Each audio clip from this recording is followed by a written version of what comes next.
What's going on, everybody, and welcome back to JDD TV. I'm your host, Josh, and we are about a little under 15 minutes away from kickoff, and this is a match that I am absolutely stoked for. Canada taking on Uruguay in the last friendly of this window, second last friendly before the World Cup actually starts. We got a match against Japan I just found out at 8:40 in the morning, so that'll be an early one, but this is the test that we're all looking forward to. This is the test. We've seen finally Canada play a nation outside of CONCACAF, where there was a bunch of fun little tidbits of information around that. First one since 2020, first match outside of CONCACAF since 2018, and Canada looked fantastic. Took on Qatar. We were the better side for the entirety of the match. Probably should have won 3 or 4-0. It was a little disappointing in my mind from Qatar. I just expected a little bit more of them. They are a nation I rate a little higher than the performance that we got, but Uruguay is a big hitter. They're struggling a little bit with some injuries right now, which is a shame, just from their perspective, as well, just from getting an idea of who Canada could take on. Araujo is a huge loss for them at the back. This is a player I would have liked to see Canada go up against. This is a player who's playing at the highest levels, playing both for Uruguay and, of course, for Barcelona. And it's a shame to get injured leading up to World Cup. You never want to see that for a player.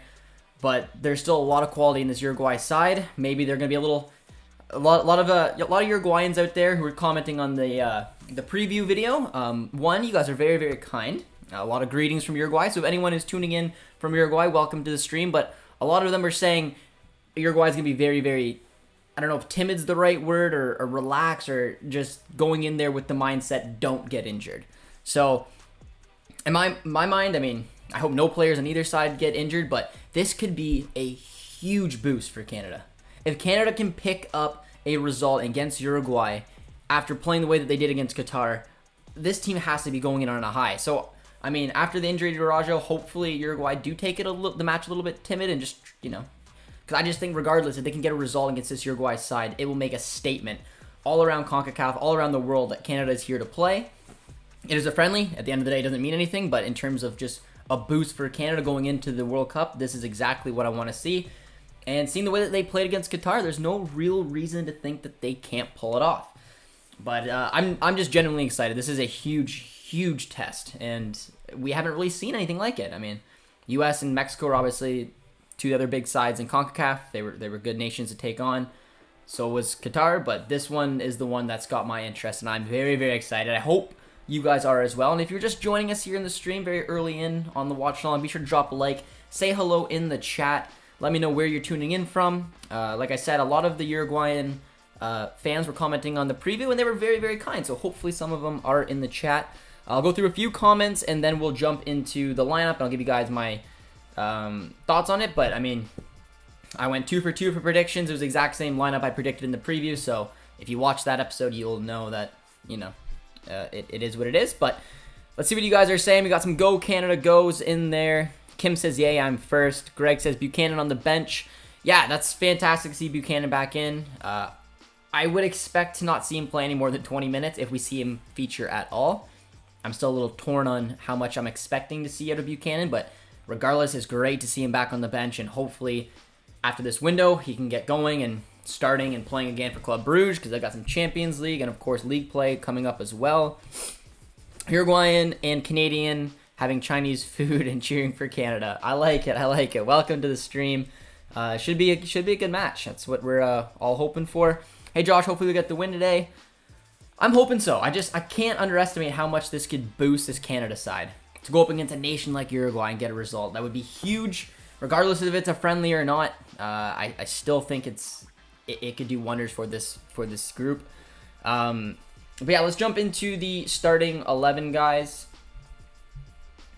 I just got kicked out of one soccer. Did you get kicked out?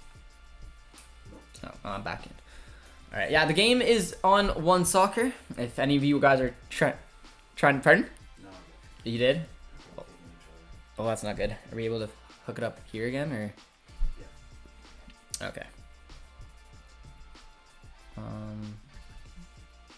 Just let me know if you need me to do anything. We got producer T behind right now, and we're trying to figure out the game because it is not, from what I can see on Fubo. So, I believe if you guys are trying to watch the match, it will be on One Soccer. Shout out to the employers as always. But let's get into the starting 11. Let me know what your guys' thoughts and opinions are as well on the starting 11. There was a little confusion because apparently Soccer Canada tweeted out what the starting 11 was going to be. It included Scott Kennedy, and then we had a nice debate around where he was going to feature, whether it was going to be in a central midfield or out left. Me personally would have... Me personally thought that he would have started it in the middle, but turns out that we're not going to get that answer of where he would have started or not. Good morning, lads. Good morning, Gord. Hope you're doing well. But yeah, so the starting 11 today for Canada, again, it could be put in a few different formation systems. I'm looking at it like a kind of like a 3-4-3. Borjan's in net. Larea is at right wing back. Johnston's outside right center back. You got Vittoria in the middle. Miller on the left. Atakubi at left wing back. Eustachio, Pia at your two midfields. And then kind of take your pick at how the front three is going to line up, whether it's Davies on the left, Laren or David on the right, the other one through the middle. It could also be shifted into a 4-4-2 with Larea and Davies featuring as left and right mid, and of course Laren and David up front. But give me your thoughts and opinions in the chat, guys. Give me just a rating out of 10, how you like it. I think personally I'd give it probably a 9 out of 10. It's kind of what I wanted to see. I don't know exactly. I mean, Ismail Kone would have been an interesting one. But if you're going to squeeze in Kone, you probably would have had to drop like Atakubi, drop Davies down to left wing back and move Kone in the middle in a 3-5-2. But I mean, he looked really, really good in the last match. But all in all, very, very happy. Number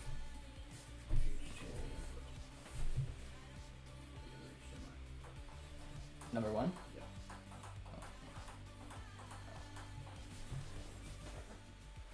All right, getting the game set up here, so producer T and I can enjoy it. But yeah, that's the starting 11, and we're about 5 minutes away from kickoff. Get your guys' predictions in. I got a Obi-Wan Kenobi prediction coming in with 3-2 Canada. I would be thrilled with that result. Ryan says 2-0 Canada. Hey Josh, hi. We got a prediction for 4-2 Canada. A lot of confidence. And you know what? I'm confident as well. I was saying 1-1. That was my official prediction, but I'd be lying if I don't know. I got a feeling that we get something out of this. Thanks for doing this. So I know what is happening at work. Yeah, similar to the last one, guys. Let me know if you're at work. I know a lot of you guys in the last stream were unfortunately not able to watch the match because it is the middle of the week. It is working hours for some of you guys, but hopefully at the very least I can cover the match and you guys can enjoy it and know what's going on. Gord says a 2-2 prediction. I'd be fine with that as well. Is that mine or yours? Oh, mine's still going. No, might as well keep up there if yeah. I haven't seen the flag yet. My guys are just walking out, so you might be ahead of me. I'll just kind of try not to look at it. I don't know. The refs are going out. Actually, no. I'm in front of you, so that's fine. Or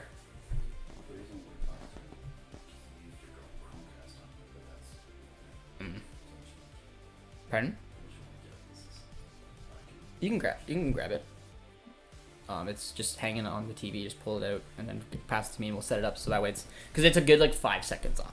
Talking to producer T for anyone who's wondering, trying to make sure that we're in line because sometimes when we watch the games, I either ruin it for producer T, or I have it in my peripherals. So don't want to ruin that. But let's get some more predictions in, guys. Let me know where you're watching from. If you're at work, if you're in Canada, if you're in Uruguay, let me know where you guys are tuning in from today. Drop a like, drop a sub. The boys are getting going here, and it's going to be pretty exciting. We got a 3-3 prediction. At work, my boss is watching too. Well, there you go. Shout out to your boss. Hopefully he enjoys the commentary. So does this go in the TV? Like, are both of them? Yeah, I think that's how it works. On the back of it, this is service. Oh my.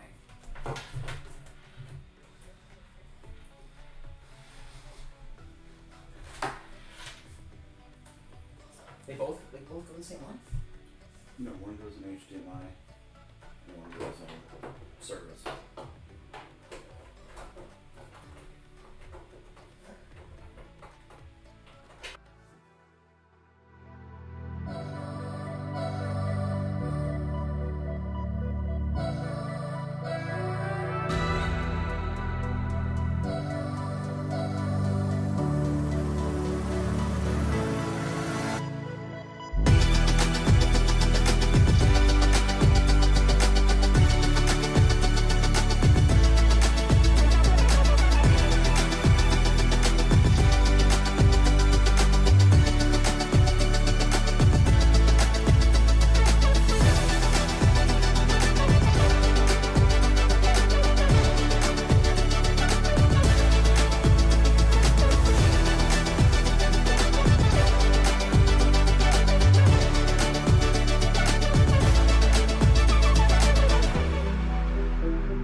You can sign out of yours then, because that keeps kicking me out. All right, sorry about that, ladies and gentlemen.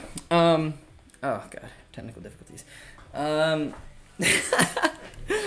to set up the Chromecast so producer T and myself can actually watch it, and then as soon as we got it set up, it says that we're experiencing technical difficulties. So, not great.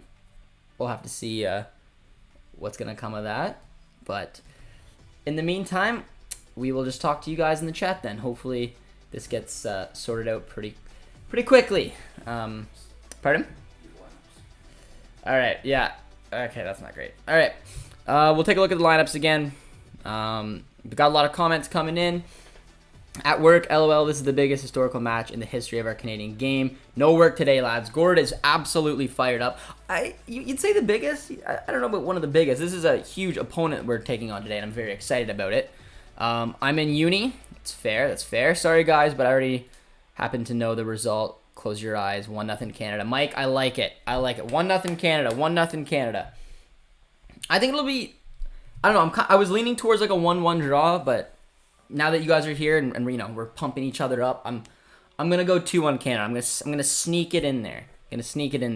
Gore's tuning in from Etobicoke. We got people tuning in from Calgary, Colorado as well. Keeping a nice little eye. We got a couple people tuning in from Uruguay. Very nice, very nice. Watching from a bar in Toronto, where I'm the only one here. Greg, my man. But yeah, there's the starting 11. This is how I perceive it, guys. Like I said, it can be switched in a few different formations. You could easily shift Johnston out to right back, Atakubi at left back, Davies left mid, Larea would then still be right mid, and then be a 4-4-2. It could also kind of be featured as a 3-4-1-2 if Davies kind of cuts centrally, and then David and Laren play up front. Or even maybe Jonathan David drops down a little bit into that cam role, and then Davies and Laren up front. This system definitely has a lot of options. That's the ability of having Larea and Johnston on the pitch together. But I don't know. For me personally, I'd probably almost want it like a 4-4-2 because that's just kind of what we're used to seeing, which, like I mentioned, would have Johnston and Atakubi as the left and right back, and then you'd have Larea and Davies down the wings. I'm a big fan of seeing Davies down the wing. There's been a lot of debate of whether you want to see Davies cut into the middle, into like that cam role, the extra midfielder, or even a striker. I don't like it. I've been very open about that. It's not my favorite thing to see. Davies is at his best, in my opinion, playing down the wing, using his pace, using every attribute that makes him special. But you know, there is a debate because he's still a very creative player. But yeah, a little disastrous right now that the game is supposed to be started and we aren't able to watch it. Fubo's stream is doing the same thing, so it's also on Fubo. They just labeled it improperly. Oh. Okay, so anyone who has Fubo, is what's under CONCACAF? Yeah, it's the whatever the one soccer channel is, it's on, but it's also out. Oh man, that's not good.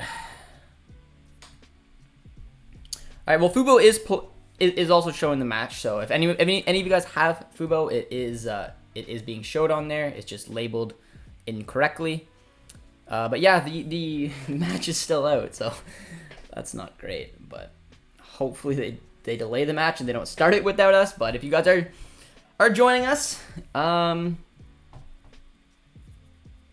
I mean, I don't know. That's kind of a shame. But we'll take a look at the Uruguay starting 11 that producer T has so kindly brought up on the screen. I actually haven't seen it yet, so this is news to me. So it looks like they're lining up in the 4-4-2 system. I mean, some notable names. Darwin Núñez, Luis Suarez playing up front. Obviously, two very, very talented number 9s. Really excited to see just literally how our back line can cope with players of just that much quality. Valverde's in there as well. Bentancur, a couple players I'm, also very worried about. They can be game changers. Like we mentioned, unfortunately, Arajo's not in the starting 11. Hopefully, hopefully he can come back for the World Cup. Never want to see a player leading up to a World Cup get injured like that, but that's a big ease because he could have been a very good player today for the Canadians to just get some experience with. But, yeah, I mean, hopefully we can watch the game is about all I have to say right now. Excited for it. Adrian's joined the chat. Shout out to Rabona TV, another Canadian out there. Thoughts on technical difficulties? Looks promise. Yeah. Yeah, I don't know. I don't know if we want to take a look at Twitter, see if there's an update, but this isn't great.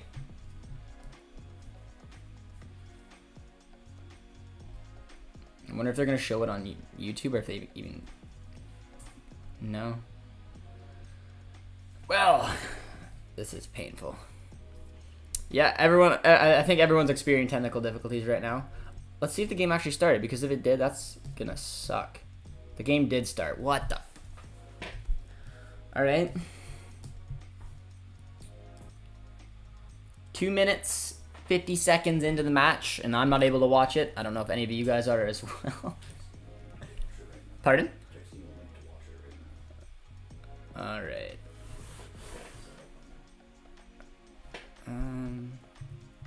Can you put it to the Chromecast? Are you able to or no?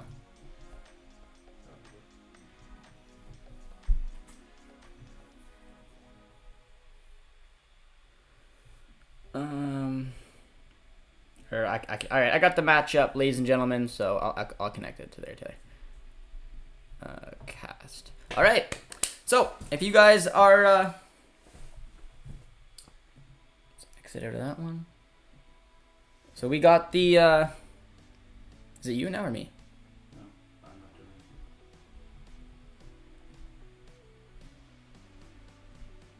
it. All right, we got the game up.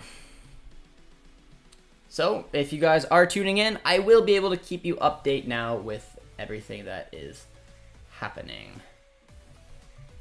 So if you, yeah, here we go. Lovely. That big screen. Okay, we're good. We're good. 3 minutes and 59 seconds into the match. And yeah, let's see what we can do. Canada rocking the black kits today, which is fantastic.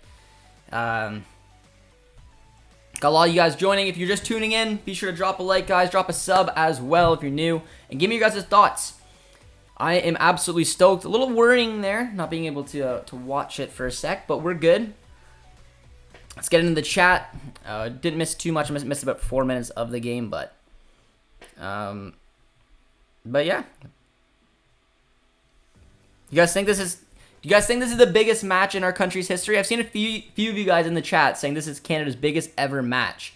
I don't know if I 100% agree just because it's a friendly. It's one of the biggest oppositions we've obviously ever played, but I don't know. It's a fair debate, I guess. But there's an early free kick coming up for Uruguay. It was a foul from Kamal Miller just outside of the box. So first big opportunity of the match going to Uruguay here, 5 minutes in. And let's see what's happening here. I thought it was a decent challenge from Kamal Miller, but more than likely still a foul. Victoria in the wall, David in the wall, Johnson in the wall, and I think Davies is the other one in the wall. Early set piece coming up. Oh! Absolute bullet. 1-0 Uruguay. Oh. Not the start that you wanted. Early foul just outside. What a hit, though. De La Cruz absolutely hammered. I was not expecting that from him, man. I was honestly expecting someone like Luis Suarez to step up.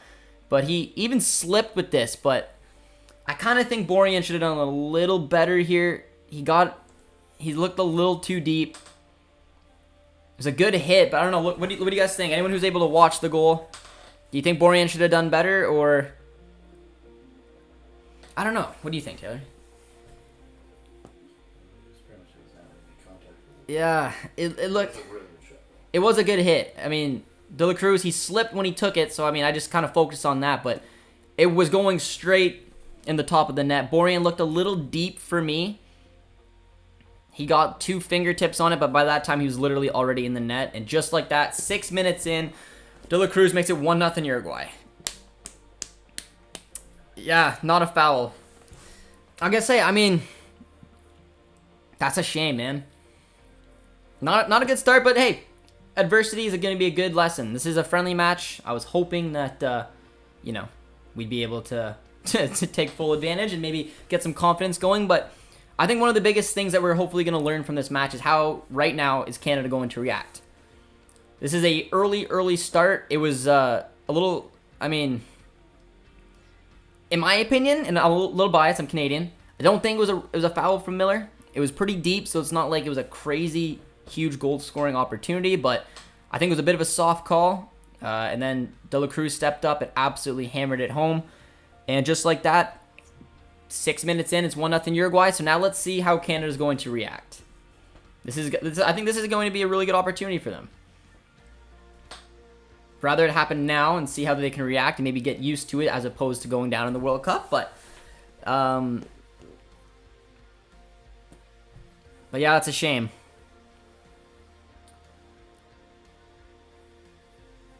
But Canada does look good in their black. I really like those kits. They look good, but it's a tough one. Got a couple of you guys in the chat saying not a foul, not a foul. Again, I'm a little biased. I thought that was a little harsh on Kamal Miller, but to be fair, I'd say it was probably about 25 yards out. De La Cruz absolutely hammered that. Can't deny the quality. So, but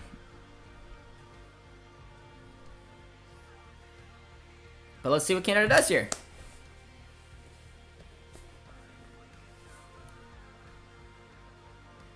Who scored first for Uruguay? De La Cruz. 25-yard free kick. Absolutely beautiful. Absolutely beautiful. The timestamp as well for you guys. I'm at 8 minutes and 50 seconds. For anyone who wants to try to link up if they're able to. But Canada with the first little opportunity here. Nice touch there from Alphonso Davies. Finds Eustachio to Davies. Adekubio wide. Decent little opportunity here for Canada. Davies, Eustachio, having a lot of the ball here. I absolutely love... Look at Davies, man. Try to do a little too much with it. But it shows the confidence, man. Doesn't matter if it's Uruguay, who it is. Having the confidence to go at defenders like that.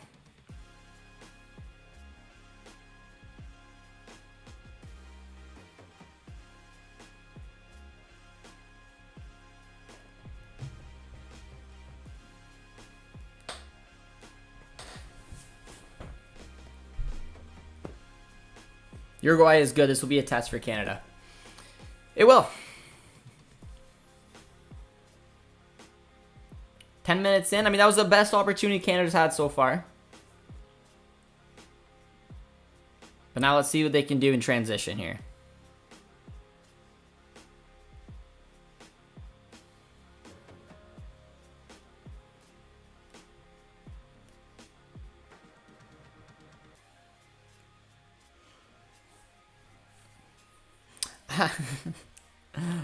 Toronto Toad, man.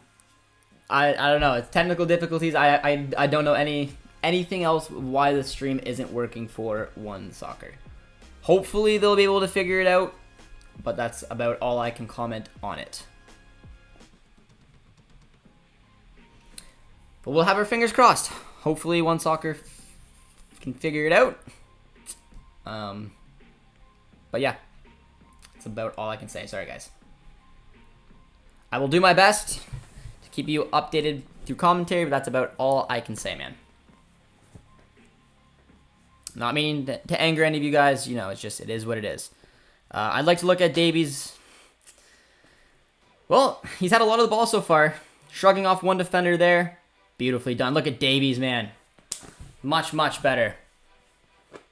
Corner kick coming up for Canada. Big opportunity there. He's had 2 of them so far. Davies has looked really good and comfortable with the ball. Canada's clearly playing down the left-hand side. Which, I mean, you have someone like Davies, why not? But Davies is looking up for the challenge right now, man. Got a corner kick coming up. Oh! It was better. It's a better opportunity there for Davies. Much, much better quality on the ball. You guys know I'm not a massive fan when Davies takes set pieces, but I do like a lefty whipping it in from that side. It looked like Alistair Johnston just got ahead to it. So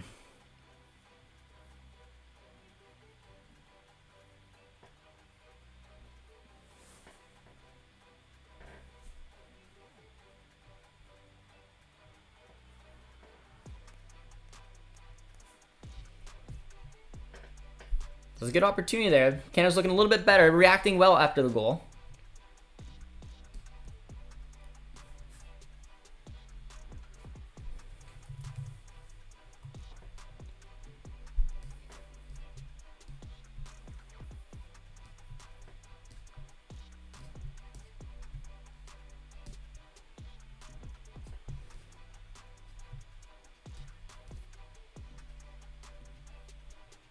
Ah.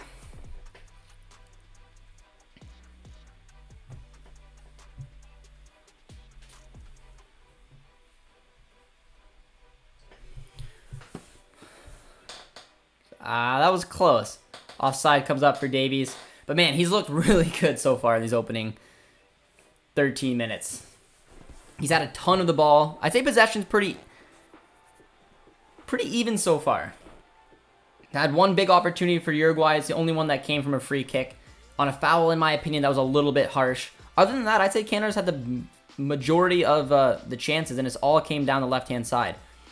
I think the question right now for Uruguay is are they going to be able to deal with Davies and his pace? Or is hopefully someone like Alphonso Davies going to be able to rip down that wing and maybe put in a ball or something for someone to get on. But Canada definitely has a game plan here. And this is the most in recent matches I've seen them play down the left. Now, I don't know because this is a different, obviously, quality of opposition. But I feel like in previous games, you see a little different pattern of play. But right now, it's very obvious. They're looking for Davies going on those kind of runs. That's another good ball there, but just out of reach. But yeah, I don't know. I mean, I know we're down 1-0 right now, but 15 minutes in, I'm relatively happy with how Canada's bouncing back. I think there's a lot more goals in this game right now. But it's just whether Uruguay can find out a way to shut down Davies on the left, because everything right now is going through him. It does look like Canada's kind of playing in a 4-4-2. You can clearly see up front, David and Larin are playing off each other. Davies is at left mid, Larea is at right mid, Piet and Eustachio in the middle, and then a 4-man back line with Atakubi, Miller, Vittoria, Johnston, and then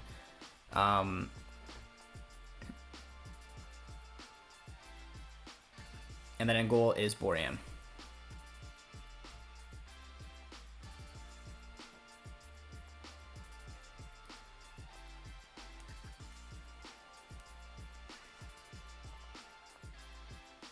Good opportunity, Alistair Johnston.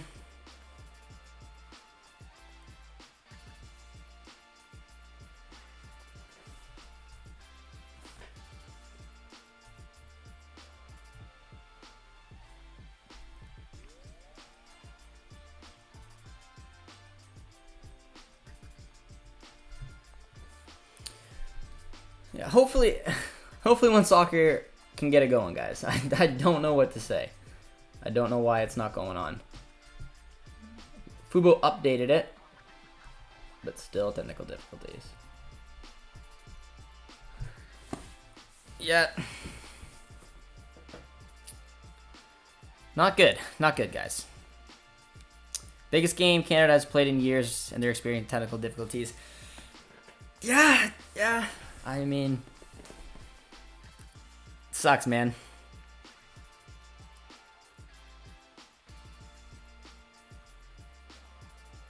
Hopefully they figure it out. 16 minutes in, not ideal, but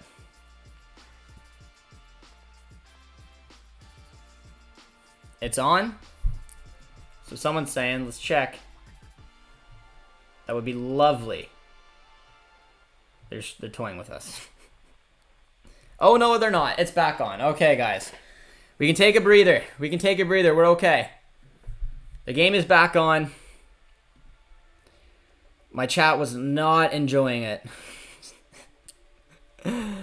All right. We're good. Game's back on, guys. If you have One Soccer, if you have Fubo, it's on. I am sorry. You guys were unfortunately not able to see the opening 16 minutes, but the game is good to go. Don't even drop a W. Just you know.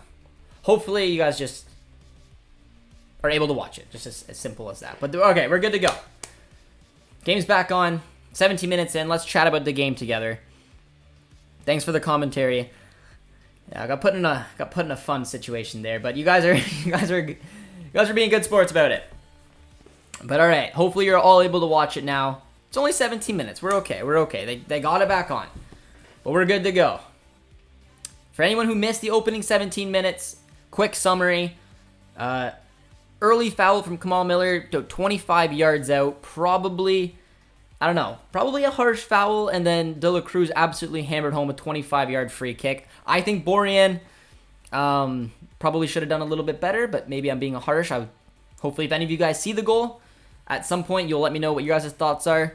I always feel a little harsh judging a keeper because I'm the furthest thing from a keeper. So, if you guys did see it, let me know in the comments if you think Borjan should have done a little bit better, if it was too hard with the positioning. But other than that, Canada has looked really, really good in these opening 17 and so minutes.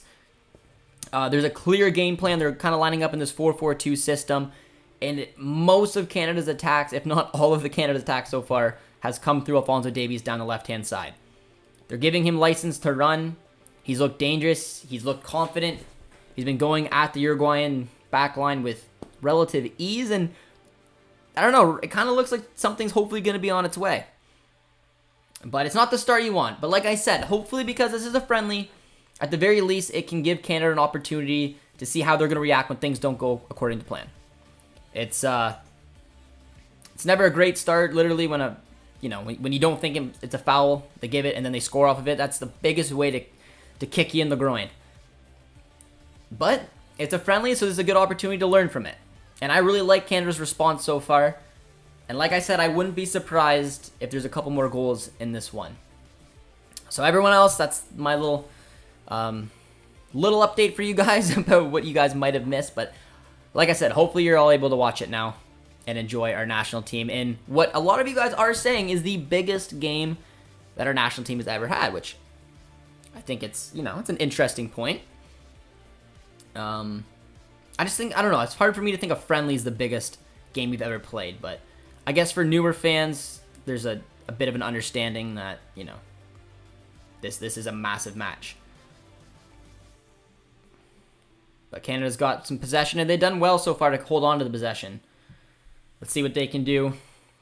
Trying to switch it out wide. Belgium are not going to have a good World Cup too old. I was going to say, watching Belgium and watching Croatia over the weekend, I'd say Croatia looks like the better team. But let me know what you guys think in the chat. Just put Belgium or Croatia. Who are you more scared of at this upcoming World Cup? That's a bad ball given away. What is Borjan doing? Being a sweeper keeper is what Borjan's doing. That was a terrible ball from Vitoria. And Borjan, I don't know what he was doing that far out, but that probably saved a goal there. I think that was Vitoria. It was Miller. I couldn't really tell. There was a poor ball, and it sent Uruguay the other way, and Borjan is down right now, but did really, really well to come out that far and get the ball and not take the foul. But yeah, I mean, for me, I don't know. There's something about that Belgian team that I'm just not overly convinced in. I'm not a big fan of what Eden Hazard's turned into. I'm not a big fan of their back three. I think Davies will have fun running at them. De Bruyne obviously terrifies me. I'm not a big fan of Axel Witsel anymore. And depending on what form of Lukaku is out there, I mean, I don't know. Croatia looks like the better team to me. They just topped a good group in the Nations League. They look very, very good. That midfield is just Modric. If Brozovic can stay healthy, Kovacic, like they're just a good team. But let's see what you guys are saying. Borjan is down right now. Hopefully he's okay. But yeah, a few of you guys are saying Croatia is the one you're more scared of for Canada. In my opinion, Belgium is aging, is expecting an easy win with Canada. I don't know about easy win. If we get a result over Croatia or Belgium, I'd be over the moon. But Rob agrees that Croatia is probably the harder opponent. There seem to be no more friendly matches, especially so close to the World Cup. No, Carlos, you're absolutely right. And I said that to producer T actually just before we went live here. I said I'm not a biggest fan of watching friendlies just because, there's nothing really on the line. However, this doesn't feel like a friendly. This feels like World Cup preparation. It feels almost as intense as a qualifier match. It's because this is the window right before the World Cup starts. You want your guys to get confident. You want them to show that they're looking good, that they're able to compete. So yeah, this one feels very, very different than if we were watching a friendly, I don't know, in January. It's a very different feel. Not that I don't like friendlies, but that's kind of what the Nations Leagues were brought in for, to kind of get rid of that, just kind of for fun feel. But this one doesn't feel like that. This is Canada's best 11. This is pretty close to Uruguay's, minus a few injuries, so it's a good test, guys. But if you're still with us, be sure to drop a like, guys. Drop a sub. Let me know if you're new to the channel and what your guys' thoughts are on the match so far. 22 minutes in, 1-0 Uruguay. Why is it so hard to Team Canada in Canada, my brother? Don't know what that meant. To watch? Why is it so hard to watch Canada? Stream Canada? Well, you can pick up. It's on Fubo and it's on One Soccer. So there's a couple ways to pick it up, or you can add it. But I won't get into that conversation because it's never a fun one. Bro, what's your opinion on the Brazilian team? Well, I wouldn't want to come up against them. they look incredible. I don't know. They look very, very good. Neymar looks up for it. And you can tell by the way he's playing for PSG. It's a good ball. Take a hit, David. Good opportunity there. Davies hit David, and then he hit it with his left, which we've seen him do in recent weeks to success. But this one, unfortunately, is right at the keeper. Nice little cutback. Not the best strike you're going to see, but yeah, no, I don't know. Brazil terrifies me, and Neymar absolutely terrifies me as well. He looks like a player who's who's just up for it, and his form with PSG, his form with Brazil, they're going to be difficult, man. Uruguay is a good team, and I think that we're playing good. The idea is to play against good teams. Absolutely. And like I said, it's a friendly, and I don't mind the fact that we went down early. I mean, I want to win, obviously, but I do want to see how this team is going to react. It's going to be very difficult. Under the pressures of a World Cup, if you don't have the perfect start, like this match against Belgium or Croatia or even Morocco, you go down early, how are you going to be able to react to it? How are you going to be able to find a way to get your team motivated, to ride the nerves, to ride the doubts, and put together a result? And this is a different feeling, obviously, than a World Cup, packed stadium and screaming fans. But regardless, it's a decent turnout here. But I like the response. Hoping Canada can get something here. Even a goal against Uruguay could give this team a little bit of confidence. And they've had the better opportunities so far, in my opinion. I don't care if we lose today, but I'd like to see us focus more on the attack and focusing on clearing balls and defending. We need to score against better teams. De Rosario said it himself. I just said that. I mean, a goal against a Uruguay, especially because they're a good defensive team, would be a big confidence boost as well. But, I think this team, it's very early in this match. I think Canada can get a result out of this. For sure they can. I just found it curious, and I don't know if anyone else noticed it, but in recent matches, and even the Qatar match, I didn't think Davies had an overly good match against Qatar. I thought he had his moments, but it's kind of like Canada was the better team, and they could go at that Qatar with different angles. They could go up the middle, they could go up the right, the left.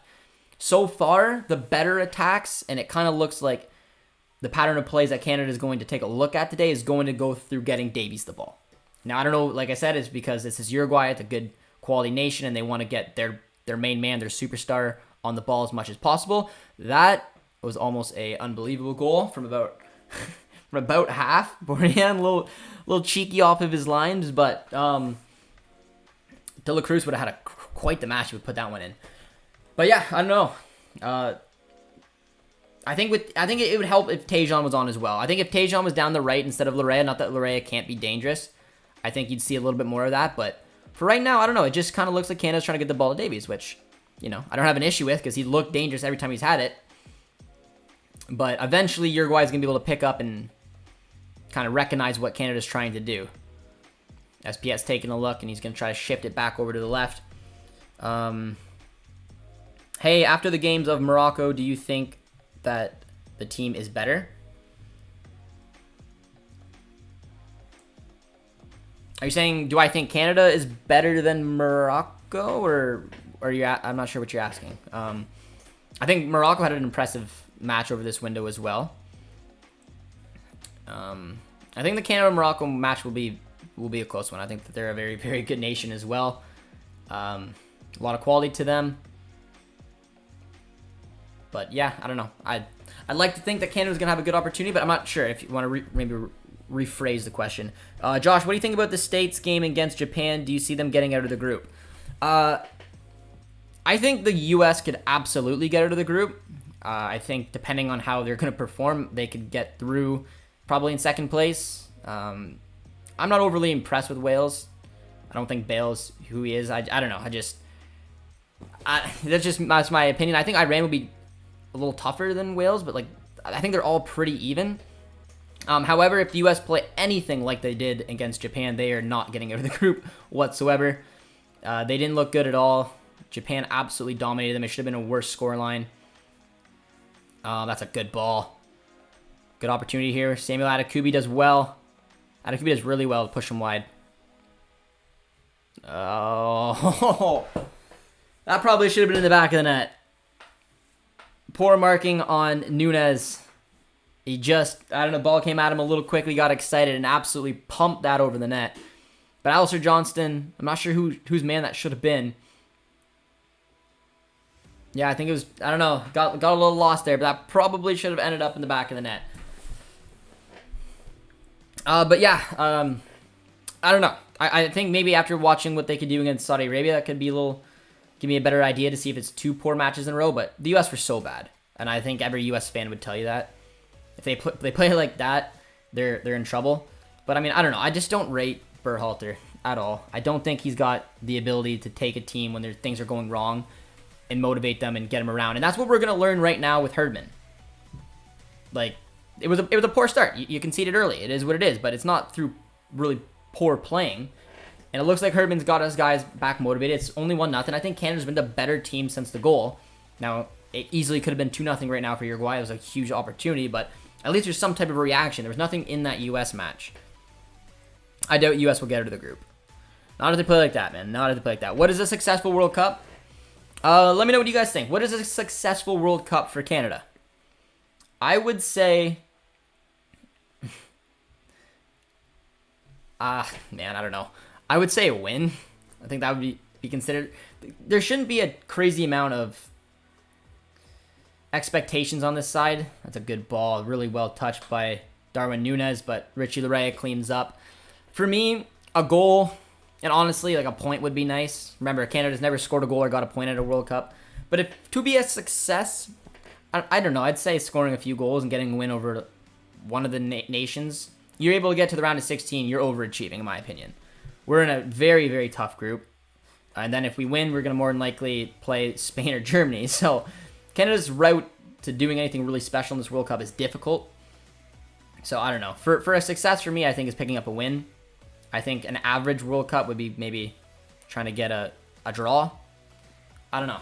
That's my opinion. It's our first World Cup. We got to be got to balance the expectations. But I do think that there's potential for something special. But we would have to take care of business against Morocco, and we'd have to hope that the issues that we all think Belgium may have come into play, and De Bruyne gets shut down. Other than that, it's going to be difficult, and we're gonna have to, I guess, kind of wait and see. But a success for me is probably, I don't know, probably getting a win. Doesn't mean you have to get out of the group, but this is a tough group. So you guys are saying 4 points. Four points would be massive. That would give them a huge opportunity to get out of the group. Nice ball. Finds Laren to Eustachio. Nice ball once again to Atakubi. Well defended. But poor clearance, but a poor touch from Laren. That's disappointing. Really disappointing. Now, Canada putting bodies forward looked pretty open on the counter, but that was a poor ball out of there. I agree, and I'm from the U.S., hoping that all CONCACAF nations can get out of their groups. Yeah, I mean, Mexico and the U.S., in my opinion, have really easy groups, and Canada, like in terms of CONCACAF nations, Canada and Costa Rica are sitting there just absolutely got to be gutted. I don't know. We got really difficult groups. We did. But I am liking what I'm seeing here out of Canada. That's a poor ball from Larea. This much I know, neither Belgium, England, Germany, nor Spain will win the World Cup. Mike, not confident. I would say that's probably fair, but Germany, I don't know, they look really, really weird in these Nations League matches. England didn't look very good. Belgium didn't look really good. I'd say Spain could maybe, out of those four you listed, be a little bit better, but Uptown or the Saskatoon. I'd say as long as Canada look competitive, I'd say it's a good World Cup. Yeah, I want to see us score a goal, guys. They haven't scored a goal at World Cup yet, or picked up a point. So, like, for me, if you want to put it in levels, the first goal for Canada is to score a goal. Check, you get that, get a point. Or then after that, a win. And then if you're able to, some crazy idea how, sneak into the round of 16. And then if you really want to just blow the nation away, pull a Costa Rica run. That's like the levels of expectation. If we can score a goal, I'd be happy. But I'd like to see us get a point. I think this side can get a point. But I don't know. We will see.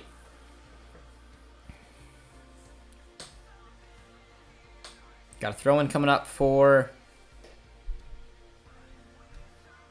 Suarez. Little chip in. Oh, that's too easy. Darwin Núñez. 2-0 Uruguay. Well, that one's a kick to the groin. That was an easy little chip. Alistair Johnston. I'd kind of put both goals a little bit, or I guess the one didn't go in, but Núñez probably should have had another one, and Alistair Johnston's been tasked to dealing with Núñez a little bit here, and a little bit too powerful. 2-0 Uruguay. That one was a little bit too easy for me.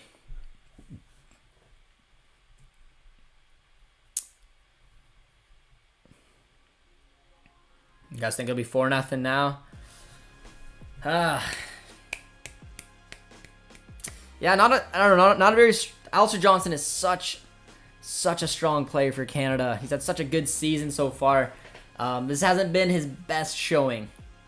Núñez should have scored a goal earlier, and it came from Johnston losing him, and then he just got a little bit outpowered there, and that's, I guess, one of the negatives of putting Johnston in that position, and when they kind of shift into that back three, is doesn't really have the height to win those kind of battles. You'd rather Victoria or Miller, someone like that, going up against Darwin Núñez in the air.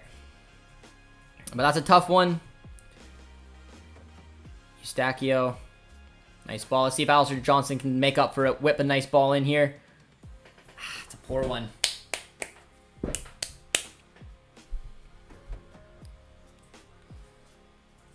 What's going on with Buchanan? He's been basically injured all season so far.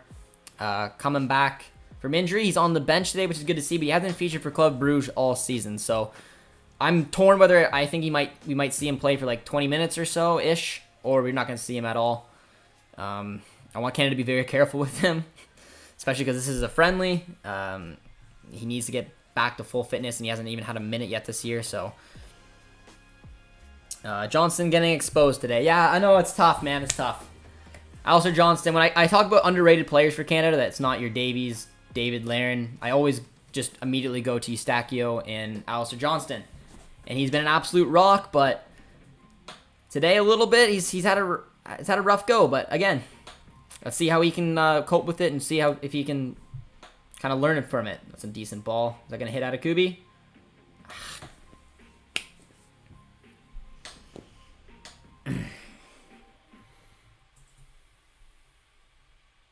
Yeah, that early goal will hurt the way Canada plays. Yeah, I mean, kicked a little bit of the confidence out of them, that's for sure. But I thought they reacted pretty well. I thought going down really early like that to, just a beautiful, beautiful hit. And on top of that, it sucked that I kind of debated, I didn't think it was really a foul, but they had a few chances, they've had a few good looks, but just took a really easy little chip and then a header from Darwin Núñez to make it 2-0, but still a lot of game to go. Successful World Cup for Canada would be every game very close, competitive, no blowouts, even with a loss every game, but would be incredible. I wouldn't call that successful. I think we need to. I mean, we had a World Cup like that, I don't think going 0 for 3 in 86, losing 1-0, 1-0, 2-0, like it's not bad. It's not embarrassing. Didn't pick up a point. I think Canada needs to grab a point. Score some goals, pick up a point. That's at the bare minimum for me. I don't think those expectations are too high, and I think it's doable. But I don't really want to see Canada go to another World Cup and go 0 for 3. It's a tough look. Picking up 1 point out of 3. I mean, come on, that's not crazy. Comes out of Kubi. Finds Eustaquio.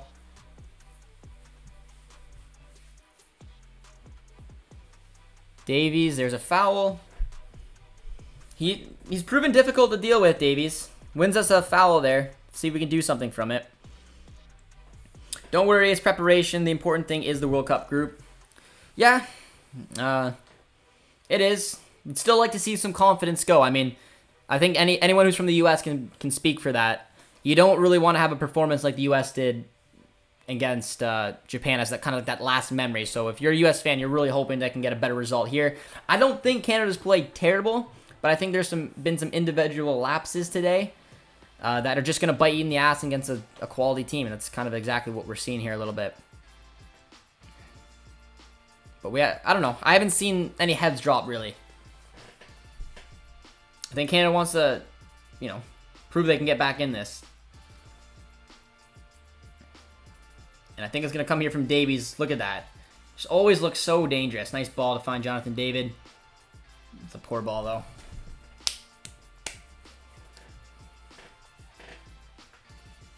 They look a little open to me, though. It seems like when Canada throw bodies forward, and if they get shut down, 1-2 passes for Uruguay, they look like it's good opportunity going forward. A nice ball from Atakubi to find Davies. Nice ball for Larin. Oh, come on, man. Good look. Took a little too long with it, though. It's better from Canada, though. Stretching this back line from Uruguay. Everything going through Davies. Everything today that's been good is going through Davies. Really looks up for it. And that's what you want, man. When you play a good nation like that, you want your big players to look good. And he did really well there to set Larin up, but just a bad touch from Larin, man. Gotta kind of take it into stride and get a quick shot off. A good ball from Atakubi, but out for a goal kick. Why isn't Buchanan playing? He's injured. He hasn't played all season. I almost don't know if I want to see him come on. I don't really want to risk anything. Maybe Canada got too confident from their last match. No. I don't think. I mean, depends what you mean by confident. I think Canada definitely walked into this match to actually play, and I don't know. As a fan, you want to see that. they're putting bodies forward. They're trying, you know, like they're not sitting back. They're not being defensive. They look a little open for my liking, which I don't think is going to help against a team like this. But you can't look at me and tell me so far that they're not going for it. They've had a lot of good looks. Look at Davies cutting centrally once again. Just having so much of the ball. It's a good ball to Jonathan David. Fudge. Another really good run from Davies, and like it's stuff like that. I mean, the chances are there. 2 really good opportunities for Canada in the last minute or two, all set up from Alphonso Davies. But once again, I want to see the replay of that. That was a good ball from Davies. Just such a delicate little pass for David to run into. Let's take a look at this. Just looked onside, but it was kind of a poor hit. A lot of love coming from Uruguay coming in the chat. Welcome. Throw your flags in the chat, guys. If you're just tuning in, if you're from Canada or whatever nation you support, throw it in the chat. Seeing a lot of love coming from Uruguay. Got a corner kick coming in. I really want to see Canada score a goal today. Even if they lose like 2-1, 3-1, I'd like to see him score a goal. I think I don't know, just psychologically could tell you, all right, you know, oh, Borian, what are you doing, my man? Sweeper keeper, got to be a little careful there. One more time. He's there. That's a good ball from Borian. Oh, they gave it a foul. Come on.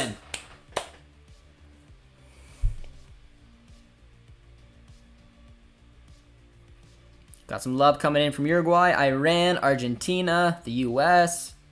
Got some variety here today. I like it. Do you think that comeback of Ziyech will change how Morocco will be at the World Cup?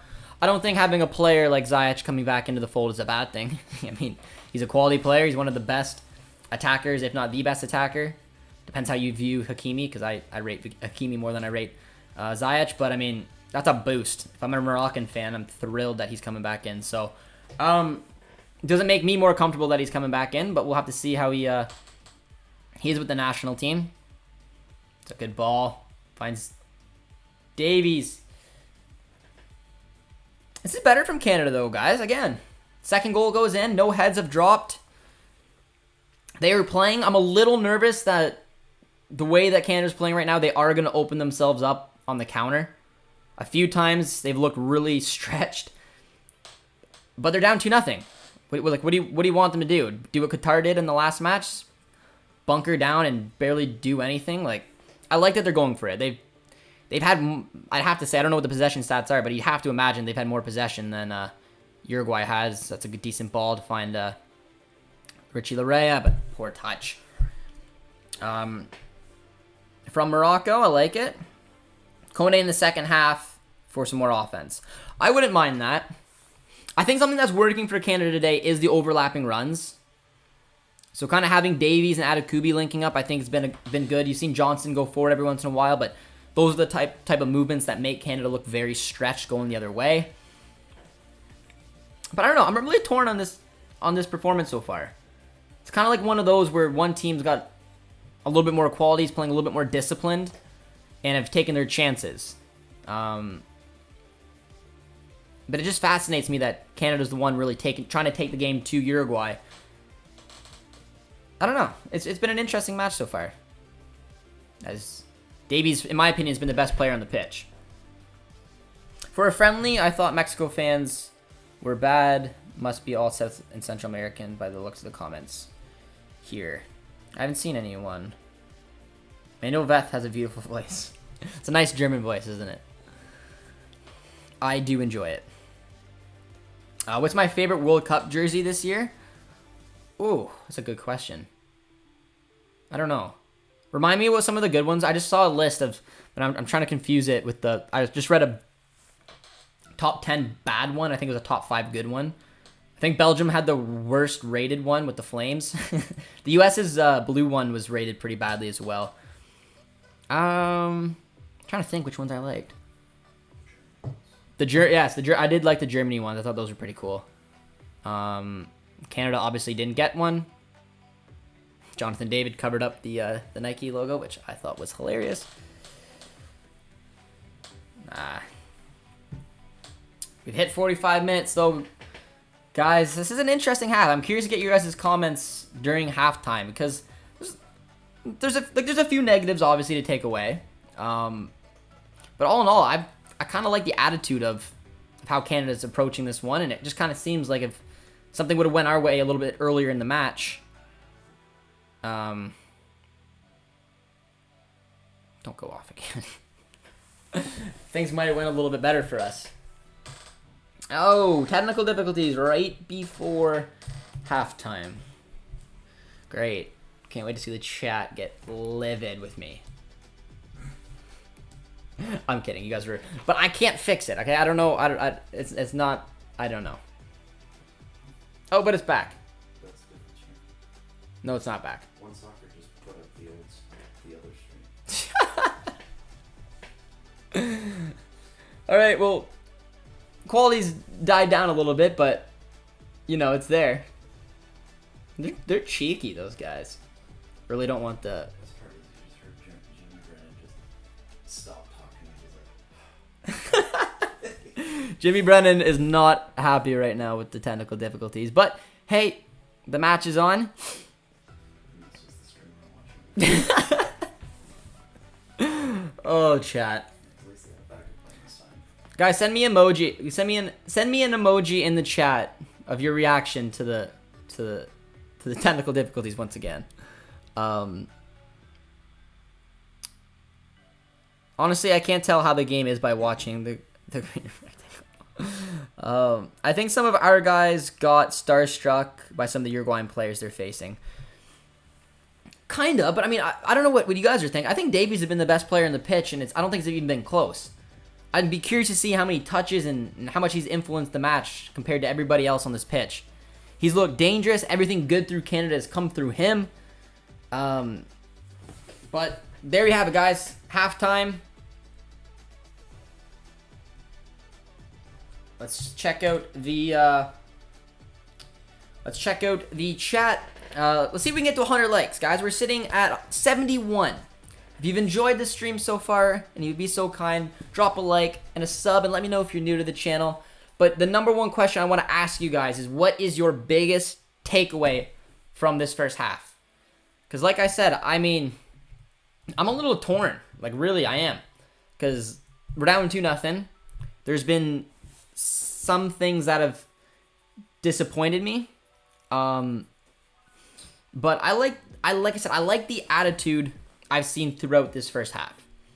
I like seeing Canada trying to take the game. When the one goal went in, they didn't drop their heads. They still pushed on. Even when the second one went in, same could be said. It kind of makes me think... It kind of makes you think, is Canada a little naive, maybe? From trying to go toe-to-toe with Uruguay, knowing that maybe they're good at soaking up some of the pressure. They can hit on the counter. They have quality strikers that can finish off chances like Suarez and Nunez. I don't know. I'm torn. I really don't know how to elaborate it. I think there was mistakes. Maybe Canada was a little naive the way they approached the match. Alistair Johnston, my man, unfortunately had a... I mean, he was only at fault for one of the goals, but I mean, really, Nunez should have made it two. Larea has been very, very quiet, but the goal clearly has been... the goal has clearly been give the ball to Davies. I mean, that's where everything's good has come on. I think that... I like the way that Canada's gone about it, sort of, even though it's kind of bit them in the butt. I don't know, man. I'm really torn of whether I really liked it, if I didn't like it. But let's go. Some of you guys are saying it's been rough. Got some emojis coming in. Go Canada, go. Our guys are not starstruck. But they are underestimating how quickly Uruguay can pounce on turnovers. Yeah, and that's like the biggest worry for me was. And when I say naive, it's when Canada gets the ball, they have been putting a lot of players forward, and if it doesn't work out in their way, or if they turn over the ball like you mentioned, going back the other way, Canada looked very stretched. That two-man midfield kind of looks like it's being exploited a little bit, especially if Alistair Johnston pushes up. I don't think they were starstruck either, because like I said, I mean, Davies is not afraid to run at this back line whatsoever. He's been so good today. I've been very impressed. And we've had 2 good chances. Kyle Larin had a great chance, but it was a really bad touch for someone who's probably not in form. That's kind of where you're like, all right, you're not really playing at club level. Yes, you scored against Uruguay, but watching that touch tells me you're a striker who just is a little bit out of form. He took it back and made it very awkward and easy to close down. You should have took it quickly in stride and got a shot off. Davies had a couple good looks as well, but kind of right at the keeper both opportunities. I don't know. Like I said, there's been a lot to like, and there's been a lot not to like. It's been for me a real learning experience to see how they're gonna manage a team like Uruguay. I hope this doesn't turn into a 4-0 because I think that would really, really hurt the way that Canada's gonna end off this window. Like I said, if it finishes 2-1, 3-1, that's be a lot better. So I'm still very tedious of how I want to see Canada go in this one going forward because I really don't want to suffer a fat L. I don't think that'll do anybody any good. I think we're kind of unlucky going down early, having Uruguay stand back. I think Canada has responded well, but need the finishing. Yeah, I mean, it's adversity. It's what we want to see what Canada can do, and that's what made me happy as a fan, seeing how they didn't drop their heads and they didn't basically completely change the way they were playing. They still try to take the game to Uruguay, but then it's like there's a balance of where it becomes naive to do that versus when it becomes strategic to do that, and that's where I think Canada's falling short a little bit. Canada looking very nervy except David at the start. Anyone else warming up well now, though. Yeah, I haven't been overly impressed with Larea. Maybe at halftime bring on like a Hoylett. Or maybe bring off Alistair Johnston, move Richie back a little bit, switch it up like that way. Canada sees the actual talent we are up against. Sorry, but I think Mexico is ranked a bit high in the U.S. Oh, I lost that comment. Oh, there it is. This is the first true World Cup caliber team we have faced since the World Cup. Yeah, no, I mean, you're absolutely right.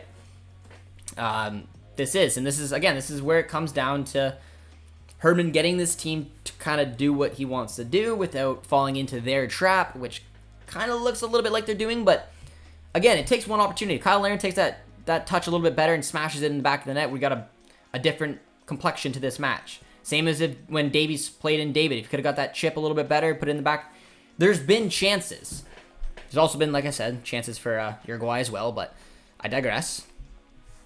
Disconnected. Just too predictable for a lower level team. Yeah, and predictability is where I think Buchanan would have came in there. I think there'd be a lot more interest of Canada playing down the right if Buchanan was in there instead of Richie. I think Richie's better playing like an Atakubi role, coming in, doing overlapping runs as opposed to trying to be the driving force. Everything's been going through Davies, but like I said, to be fair, Davies has set up 2 or 3 really good opportunities for Canada. They just haven't been put away. Canada will score in the second half. Don't worry, bro. I'm thinking they have a chance, but like I said, I am cautious if they don't take that opportunity and then it just gets shoved right back down their throats and it's 3-0. Should start Ugbo. He's better. I don't know about that. Ugbo hasn't proven it at like the Canadian national team level. Kyle Larin's always been a good scorer for Canada. It's just we've been playing CONCACAF level opposition and Qatar, who again is probably similar to a CONCACAF opposition considering that they had their best team and they got knocked out against US's C team. So this is a quality level, and you just see what a touch like that, like I said, if Kyle Larin was in form and firing at Club Brugge and probably playing week in, week out against high caliber opposition, maybe that touch comes off a little bit differently. It was a really bad touch. It completely took that chance away from himself and smashed it right at the defender. Easy to defend. Scary Uruguay population of 3 million people. Yeah, they are a very small country. Used to be a part of Brazil, so I'm told. Uruguay has 4 injured defenders. They do. 2-0 is flattering. Uruguay haven't done much. Yeah, and again, that's another mindset to it. I mean, Darwin Núñez probably should have had another one when Alistair Johnston just kind of lost him in the air. I think he just got too excited and blasted over the net. But other than that, Canada has had more possession, has had more opportunities. They just haven't really been able to capitalize on it. Don't mind the way we played, to be honest. I'm kind of leaning that way as well. Like I said, I've liked a lot of what I've seen. I don't know what would have fixed it. If it's just like, it's one of those games where if you took an early opportunity or that early free kick didn't come in, Maybe if a 3-man midfield's the way to go, I don't know. I'm a little torn. Hoylett needs to get back in. Can't play a back three when strikers like Nunez and Suarez. I blame Herdman for this. After years, we were playing quality football after so much time, and he chose to play a back three. It is a back three, but like I said, I mean, it can shift into a 4-4-2, like I said. I mean, it just pushes Johnston out to right back. You have Atakubi, then you have Larea and Davies. The issue when it switches into a 4-4-2 is that Larea isn't doing what someone like Buchanan or even Hoylett could bring. I think Richie needs to play as a wingback if you have Buchanan in front of him, because he comes very influential with overlapping runs. Or he needs to play in a right back in a 4-4-2 with a player like Buchanan in front of him. I don't think Richie's going to shine when being put in the opportunity to play as that player who's going to be expected to do things that Buchanan is doing. So I think that's a little oversight right now. I mean, if we want to shift up shape to a 4-4-2, maybe take Johnston off, put Richie back, or take Johnston off, or just take Larea off. But I do think that's been a bit of an issue in this one. But let's take a look at the bench. What would you guys do here? Because Richie, for me, is the immediate one where I'm like, all right, that's probably a player that could come off. We've had 60% possession, had 6 shots, all of them relatively poor. But I don't know. I'd probably lean towards bringing on Ismail Kone or maybe Hoylett.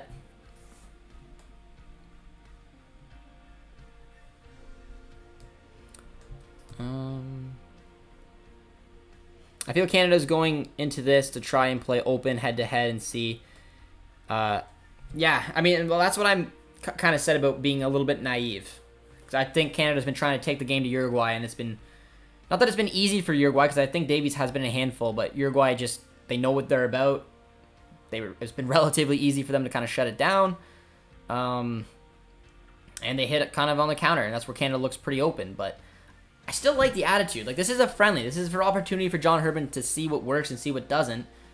I like the ambition. And if maybe, like I said, the odd thing went our way, this could have been a little bit different of a half. Maybe just a 1-goal kind of game. But there's a whole 45. And if Canada can find something to go their way and they can keep pushing Uruguay like this, you never know. I see your point, but if you don't have a back three, then you don't have a mismatch with Johnston and Nunez. Yeah, that's been the big issue. Nunez versus Johnston has not worked out whatsoever. You want someone like Vittoria matched up with him. Someone big, strong, aerial presence. You're going to be whipping balls in the box like that, and Nunez is going to outdo Johnston every day of the week. And like I said, he did it once to score a goal, and he could have scored another one if not for a poor finish. Canada's problem is Davies back in the lineup. Our front line with such great players. Davies, Larin, David get messed up.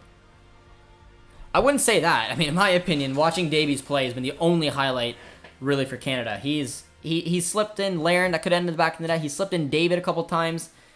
He's looked so good. He's looked up for this challenge. I think like I said, I think if Buchanan would have been in, maybe it would have been a bit of a different complexion in this specific system. Just because I think he could bring a little bit more of a where are they going to go up. Because if you're Uruguay right now, the ball's at Richie, he's been pretty easy to deal with. And if not, then you can plan for Davies, because that's where the pressure's been coming from. Uruguay is showing respect by sitting back and allowing us 60% possession. Yeah. I feel like we should switch Vittoria. I'd switch him with who? I don't know who I don't really know. Like, if sub him out, maybe. I wouldn't say that. If it was me, I'd just switch completely into a 4-4-2. Ideally, if Buchanan's fit, I'd put Buchanan straight swap for Larea. But since Alistair Johnson's had a bit of a tough one, I'd maybe put Richie at right back and then put on Hoylett or Buchanan, who's ever fit there. Maybe even Corbiano if you want to test that out, but I doubt Corbiano will come on.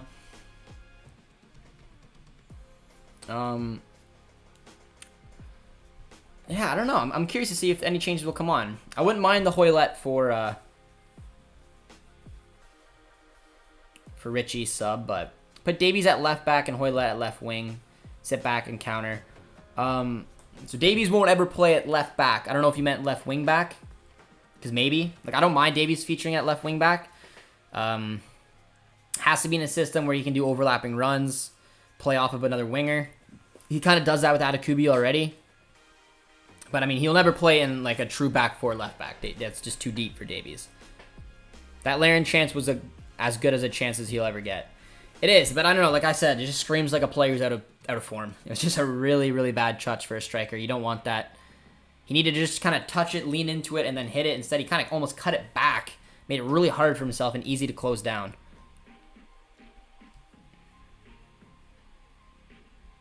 Sub Piet. I wouldn't mind maybe Piet for Kone, get a little more creativity in the middle, but I don't think that would fix how open Canada look in the middle. But Victoria is the middle of the back three. That's his position for club and country. Yeah, he can also feature in a back four. He mostly plays in a back four. He's only played in a back four for Chavez this season. They play in the 4-2-3-1 system, but for country, he'll never play on the outside. If we're playing in a back three, you're not going to see Victoria out on the outside right. He'll get burned way too easy. He has to specifically play in the middle, or he needs to play in a back four. Canada are actually doing good. Been great so far. Just needs a proper finish off their attack. I think they've been decent. There's been some things to like. There's been some things to learn from. Love to see Tejan or Corbianu, but is he even there as a sub? Corbianu is healthy and available. It's just he's not really. I don't know if he's not really favored upon right now by Herdman, so I don't know if I'd expect him to come on. Tejan is on the bench. I just don't know how healthy he is and when he'll get like a look. I wouldn't expect him to come on this early. We can't sit back and counter when we're down 2-0. No, like I said, I like the attitude. We're taking the game to Uruguay. Just we haven't finished off our chances, and they've defended pretty well and have countered. Why is everybody talking about bringing in Ugbo? What about bringing in Kolyosho or Corbianu? I mean, and well, that's where the debate comes in. If you didn't play Kolyosho in the Qatar match, I can't see them playing him in this match. Same to be said for Corbianu. Clearly, it's been preferred that Brim's the guy, I guess. I don't know. I think the subs will be a little interesting in this match. Ugbo will more than likely come on at some point. But yeah, man, I don't know. But we're back underway here, guys. So if you're still with us throughout halftime, we're at 97 likes. Drop a like, get us over 100. Drop a sub as well. Let me know if you're a new subscriber, and let's get into the second half. Back underway. Canada right back on the front foot, which is good to see. What is your prediction for Canada's group in the World Cup? I don't know, man. I'd like... I don't know, man. I'm torn. I would like to see them... I have a feeling they're going to finish in third. I do think that they'll get a result, whether we finish with 1 point or 3 point against Morocco. But I'm hopeful that, you know, we can somehow pull off that 4th point and somehow sneak into the round of 16. But I don't know. It might just be too big of a task to ask. Foul given. That's a tough one on Victoria coming forward. Today is a learning experience for him and the coach. John Herman should go ahead and make some bold changes to shake up the game and see what happens. And I don't know if that would be realistic. It's absolutely a learning experience for sure. I mean, there was one substitution at halftime. It was the one that I kind of expected. It was Richie Larea came off and Hoylett went on. Do you see any other subs, or is that the only one you saw? Did anybody else see any other subs? That's the only one I could tell so far. But Richie was subbed off, and Hoylett is on playing at right wing back right now. So it still does look like that 3-4-3 or 3-4-1-2, however you want to look at it. But Hoylett is on, so I think that's a positive switch. It's a poor ball there from Eustachio, though. Not quite like him. A bad switch, and Uruguay go down the other way, but poor ball to not keep it in. I think Corbianu would step up the attack, of course, Tejan too, but maybe he should stay rested. Yeah, like I said, I don't know anything about where Buchanan is at. If they deem him fit, then he may come on for for maybe 15-20 minutes. But I kind of have a feeling we might not see him. And as for Corbeanu, I don't really know. I kind of thought we would see him over Brim in the last match. So it kind of tells me maybe Brim's a little bit more preferred than Corbeanu, which I think is a little ridiculous considering Corbeanu is playing at a much higher level and is in better form. For prediction, if Canada plays like this in the World Cup, they're finishing 4th. I guess his performance can be about perception. I think going up against Uruguay, taking the game to them, outpossessing them, can be looked at as a positive for Canada. And then I just keep using this word because I think it's the only one I can really think of to describe it. Or it can be a little naive. Uruguay are like, fine, come at us.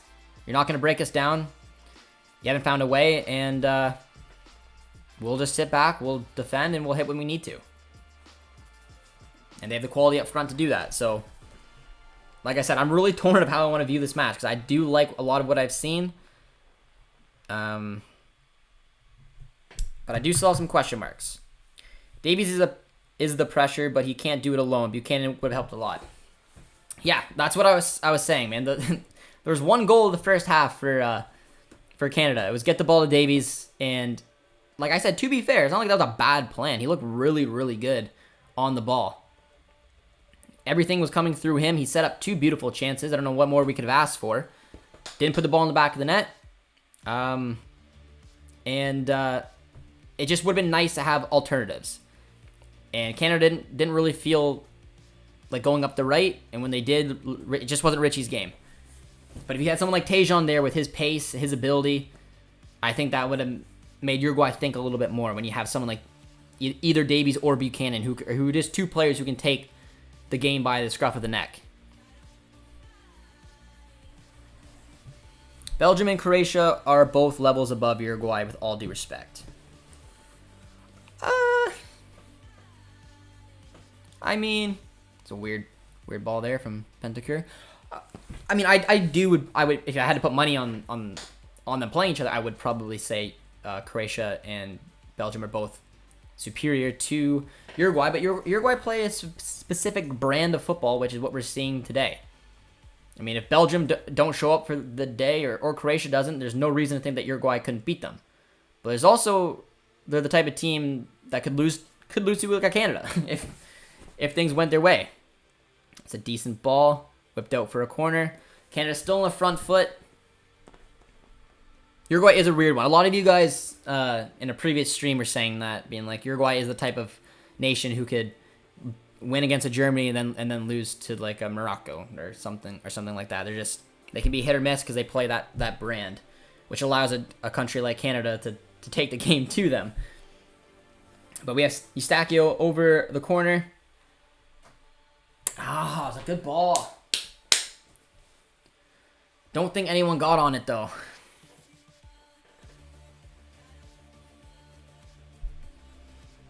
We are struggling, though.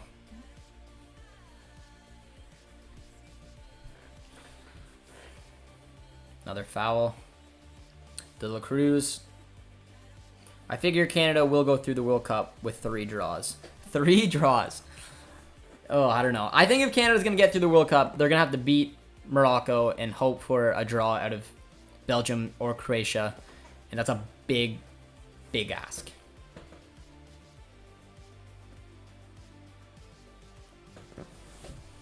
But it's the beautiful thing about the World Cup, man. Imagine going up against... It's the beautiful thing about the sport. Like, 5 minutes into the game, terrible challenge, just loose ball, Davies burns you with pace, someone on the Croatian or Belgian backline gets a red card. That just changes the game. That's what's weird about this sport. Like, you go up, like, there's no chance Canada has of winning this match. Well, get an early red card 5 minutes in, there's every chance for them to do it, even to get a point out of one of those 2. So that is the fun thing about the World Cup, is that you got to do it in 3 matches, and if you don't show up, or you make an early mistake or a game-changing mistake, there's always a chance.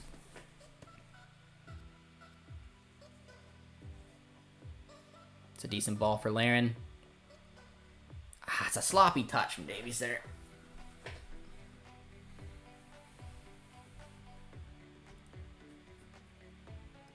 but does well to press and win it back for Canada. Nicely done. Atakubi taking a look, finds Davies, just trying to get the ball in his foot. And Laren shouldn't have got the start for this game. I don't agree with that. I don't think Ugbo has proven anything really to get a start over Laren. At club level you can argue it, but I don't know if you've watched Ugbo's last few games for Troyes. He hasn't even been able to play as a striker. He's looked just so lost out on the wing. I wouldn't argue that he's in much better form than Laren is. Laren scored on his only start. Ugbo's got 1 goal as well. I don't know. And then the game changer is that Laren shows up for Canada. I don't think the chance he had did him any justice. I agree, but he scored in the other match. He's got a great goal scoring record. He's the Canadian men's national team leading ever goal scorer. So if it's down to him and Ugbo, then Laren's gonna start. He's just kind of that guy. Morocco isn't as easy as you think. Let me be very clear, guys. I don't think Morocco's easy. I think we have every chance to lose that match as we do to win it or even draw it. All I'm saying is if you're looking from a Canadian men's national team perspective, and if Canada is going to get out of the World Cup, you'd have to imagine they have to pick up a win against Morocco and then hope for a draw. I'm not saying that's going to happen. I'm just saying if I'm picturing how Canada's going to manage to escape this group, that's the way. Canada could very easily go 0-3. They could. But Morocco is not easy. At all. Not saying that whatsoever.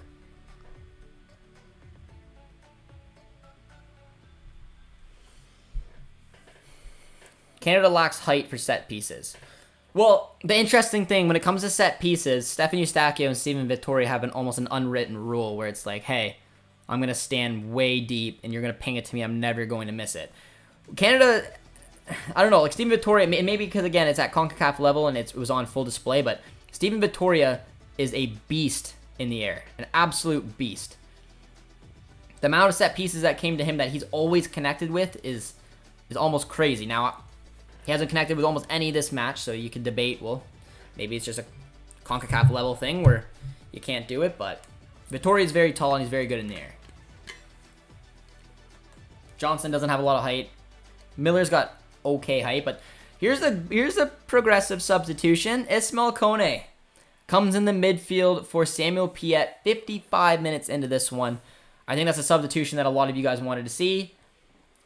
I don't think this was a match that made Piette shine by any stretch, but excited to see Ismail Kone come in. Second substitution for Canada. Let's see what this young man can do.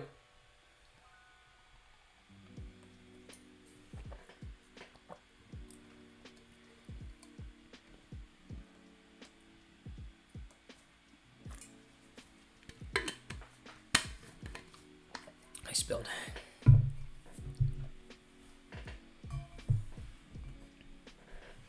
How is Darwin Núñez doing? I'm a Liverpool fan.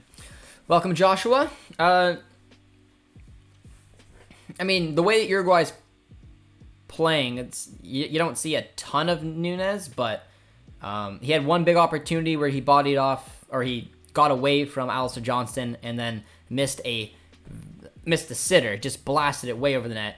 And then maybe a few minutes later, he had the same kind of situation come in, and he outdid Alistair Johnston in the air and headed home a proud number 9 finish. So when he's been active and he's been on the ball, he's looked good. But the way that Uruguay are playing is it's just very defense-minded. So it's never a dream match for a striker because he's just not going to have a lot of touches. But he looked didn't look sharp in that first opportunity, but he looked very sharp in the second one. He's got himself a goal. So I don't know. I'd say he's looked pretty decent so far. A lot of energy, strong on the ball. One big miss, 1 goal. But he's got quality. It's the reason that he can be a scary opposition to go up against. Come on, Miller. Very cool under pressure there. Kone might be in over his head. Too soon for Kone, but we need to attack. I think it was just a creative mindset. I think, Piette didn't look like he was giving much this game. I thought he had a really good game against Qatar. This one didn't really go his way. It's creativity. It's what I wanted to see. You got Hoylett on for Larea, and now you've got Kone through the middle. I think this will lead to a few good looks going forward, but I do think both of those substitutions could make us very, open in transition. So little nervous about that, but you know, it's a friendly. That's what it's for. See if it works and see if it backfires. Because yeah, I don't think Uruguay's looked overly great like with the ball. I think they look very structured defensively. They've shut Canada down, took their opportunities, but it's been a very passive match.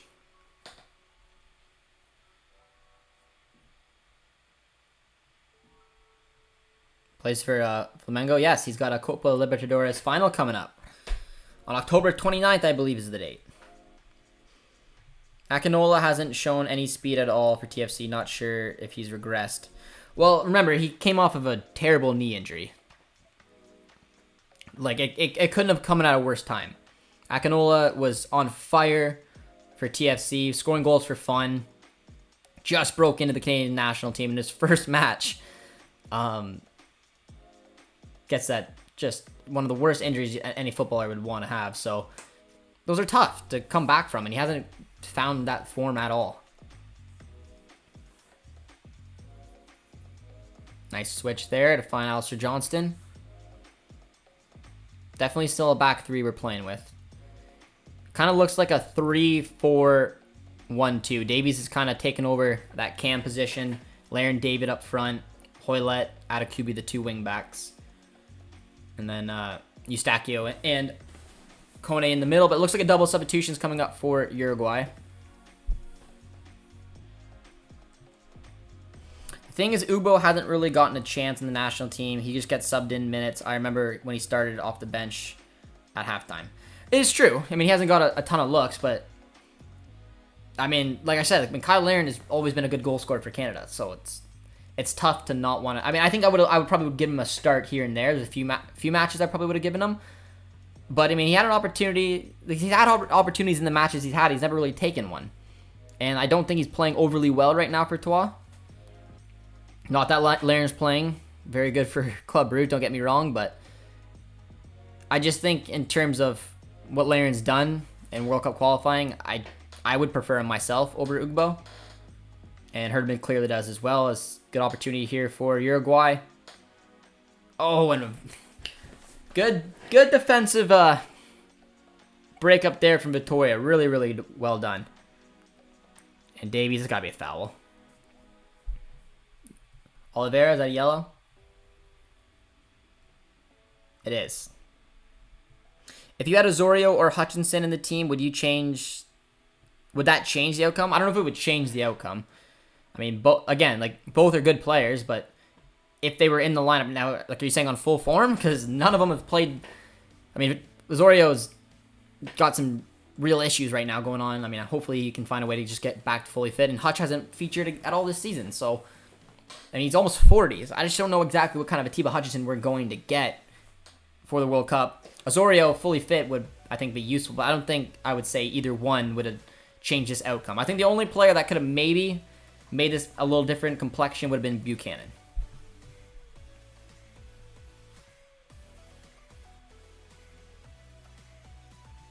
Yeah, I agree, Josh. That was just in response to someone saying Ubo has no goals.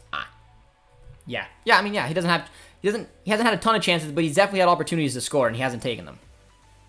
Couple pretty big open misses Ubo's had a few times, but he can be a good goal scorer, and he plays for a Troyes side that does not ever want to play in possession, and he doesn't, like, I remember a couple stats on Ubo. He's had like 12 touches in a game, and would score a goal. Because Troyes just get dominated in possession almost every match they play. Nunez comes off, though, so big relief coming up for the Canadian back line. The midfield are just... showing the goal. Look down for a sec. Akinola, I watched him play at BMO all year. He had a lot of opportunities, but he's done at the national team level now. I wouldn't say he's done forever. He's very, very young still. Give it a year or two, I'd prefer him over Cavallini. That's a big turnover there. And Larin just can't do anything with it. Gotta be quicker with the ball there. It's a poor turnover from Uruguay, and Laren just didn't really know what to do with it. And another poor turnover. Uruguay getting a little sloppy here. At the back, Jonathan David finding Alphonso Davies. I would like to see the boys get a goal. But that's much sloppier there from Uruguay. 2 times in a row there. Nice ball. Finds Jonathan David. Oh! That's a big save. Putting them under a little bit of pressure. That would have been nice. That one would have been nice. Really good ball from Davies once again, man. By far been the best player on this pitch. Nice turn from David. Good look. Probably a pretty routine save, but it still got him fully stretched.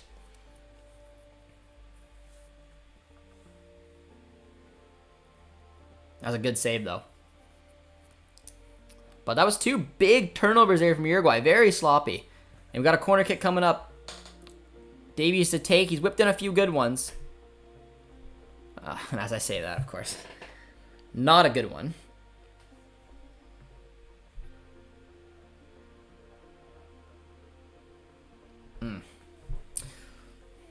That's better from Canada, though. Davies and David are linking up pretty nicely there. Laren, oh, that's a foul. Yeah, good turn, good turn. Emily says Liverpool fraud. Not United fan there, Emily? High defensive line for Uruguay, offside trap. Would like to see us lob and use our speed, longer passes. Yeah, I think when we find Davies at his best, man, it's just those overlapping runs with Atakubi. Makes it so hard to compete with, but Davies has now moved centrally. But we do got a dangerous opposition. Set piece coming up. We got Eustachio and Davies over it. Hoping Eustachio takes it.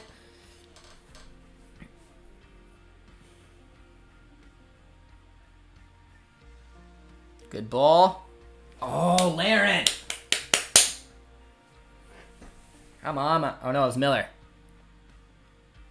Couldn't tell at first glance. I was going to say, if that was Laren, I'd been a little more disappointed, but I don't know. I don't really expect Kamal Miller to put that in.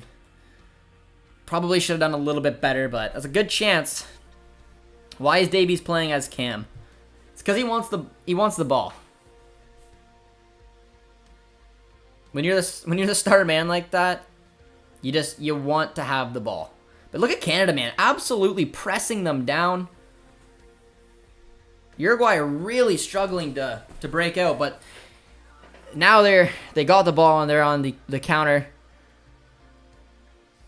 Decent tracking back from Canada, but Canada's making it so difficult for Uruguay to break out from the back. They are not doing themselves any favors, turnover after turnover. But they do have an opportunity coming in here. Good little opportunity as well, but yeah, I mean, Davies wants the ball. That's why he's drifting in. And when I said, like, it kind of looked like it lined up in that 3-4-3, but the 3 forwards were Davies, Laren, David. So you kind of expected, instead of being like a winger striker, that Laren and David would play as the 2 strikers, and David would kind of cut it in beside. But Davies has got a free roam rule. He goes where he wants. He's drifted out wide in games. He's come to the middle. Right now, he's kind of looking like he's on the right-hand side, so he can cut onto his left foot.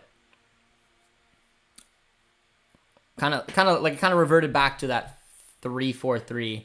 Laren's now out on the left, so he can cut in with his right. Davies is on the right, so he can cut into his left. Producer T is having fun with FIFA right now. Oh my god.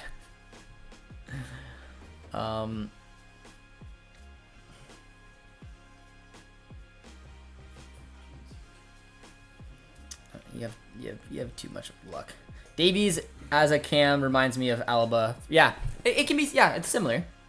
I mean, Davies obviously has a lot more attacking attributes than Alaba did, but I mean, it's almost like he's wasted at left back, Alaba, so they moved him to the midfield. Similar to Andy Robertson from Scotland. I mean, he still plays as a on the left hand side, but it's not a deep left back. It's a left wing back because you know the quality he can bring. But another good opportunity for Canada. Finds Laren. It just seems like it's coming, man. Like Uruguay, they've subbed off a lot of their good players right now, and the back line is struggling. Canada's put on some creative players as well. Kind of looks like a goal could be coming. It's just how many chances is it going to take before one counter makes it 3-0 and probably then kills the game. That's a different complexion than 2 right now. Another good ball from Ismail Kone. Good turn. Finds Laren once again. Atakubi. It's a okay ball, but pretty easily defended in the end. Oh, that's not a foul. Ref, come on. He was already going to the ground. Sub Laren. Laren hasn't had a good match. I mean, I wouldn't be against maybe giving Ugbo a go right now. I wouldn't bring on Cavallini, though. I'd maybe even bring on Corbianu. Toss him up front. He can kind of shift around. Kone's looked really good once again since coming on. But Canada's just like one gear here, man. Look at Davies. Using his speed. Good ball. Want to see the boys get a goal. Make this last a little bit fun.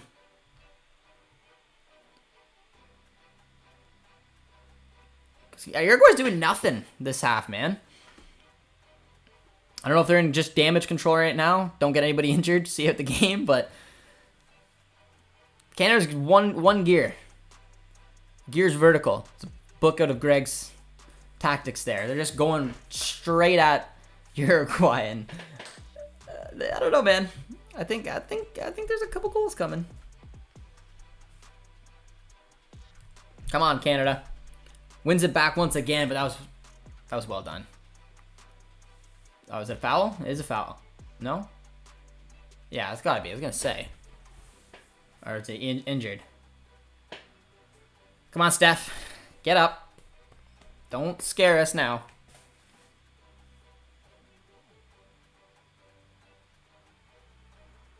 Oh, yeah. Just clobber him. That's a foul for sure. Josh, do you buy FIFA 23? Haven't bought it yet. Probably going to buy it. I think we're going to have some fun FIFA content coming up on One Soccer, but haven't got it yet. I only have a PS4, so I don't know what the game plan is, but we'll see.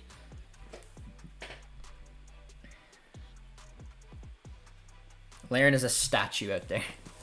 Who would you guys, let me know in the chat right now, guys. Who would you bring on for Laren? Would you go Ugbo, the obvious choice? Would you switch up, maybe go Corbianu? Brim? Some of you Cavallini fans out there, would you throw on Cavallini? Who do you guys go for? Let me know in the chat. And if you guys still with us, drop a like, say hello in the chat as well if you are just tuning in from somewhere other than Canada. I'd probably lean a little bit towards Corbianu. I just think the way that Canada's playing, they kind of have a front three that's switching around. Davies looked very comfortable playing through the middle. He looks very dangerous. Davies has got free roam. Laren's looked a little lost. Had a couple bad opportunities. I think I'd want Corbianu. I think he could deliver something that Ugbo wouldn't. I don't think we're gonna see Kolyosho though. Just for anyone who's wondering, I don't know. If we didn't see him for Qatar, I just can't see him come on for this game against Uruguay. 70 minutes in though. Cavallini. Oh, Gord.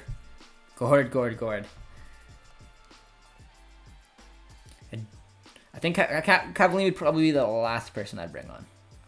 If it was 2-1 in like 88 minutes, then that's where I'm looking at Cavallini for coming on. For Bloodsport. Bring in Kolyosho. Ty says hello. How you doing, Ty? Do you think Austria is better than Canada? I don't know. I don't know. It's hard, man. I'd like to see a little bit. Because I'm just so used to watching Canada play in CONCACAF. Now we're seeing us take on Uruguay. I think Uruguay's probably a better nation than Austria. That's a foul. It's hard to say. I'd like to see Canada get a run with some European teams, like take on a Sweden, Norway, Finland. Like get some data on how we link up with some of those matches. But for now, I think Canada could go toe-to-toe with Austria, but I don't know who I think would be better.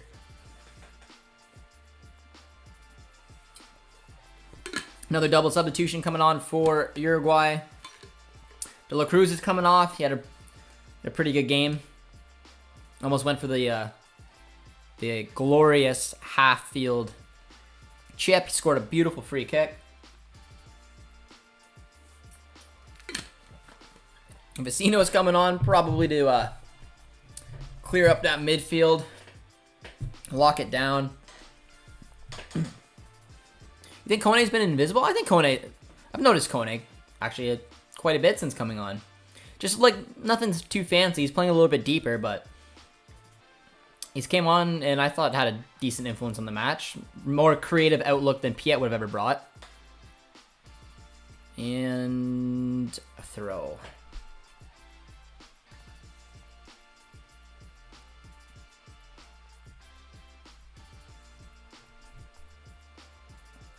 Kava is good. We need some power.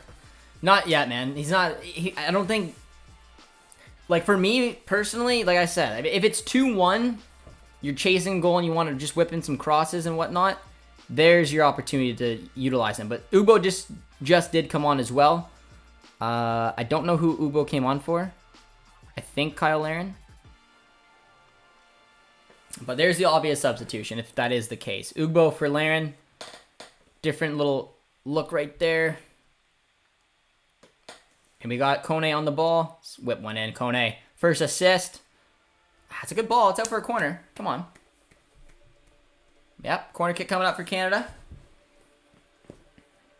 Decent ball from Kone, a little high.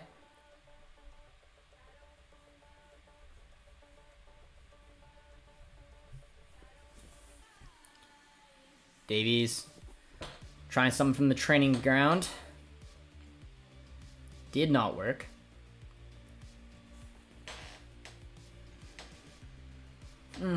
They need to improve finishing. They have had some good chances. I mean, the Larin opportunity disappointed me, just the way he took it. David had a couple good chances as well, but just didn't hit it the way he would have wanted to. Oh. But Uruguay has subbed a lot of their all of their side off right now. And they are just purely in defensive mode.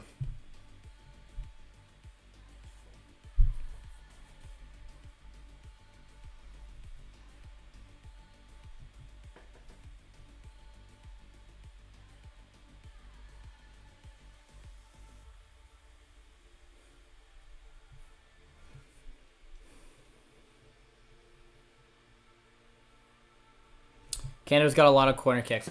Yeah, I mean,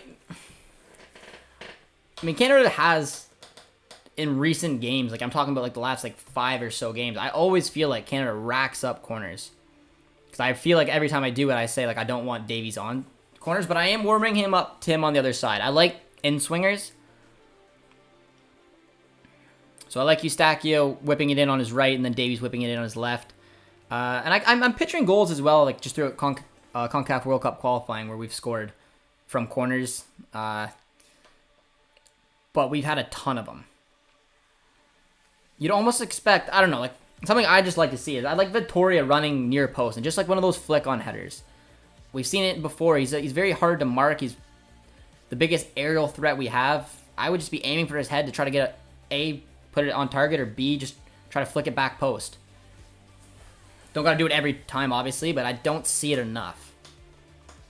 And other than that, just whipping it in, Davies had a couple of them that are just can't get over the first man.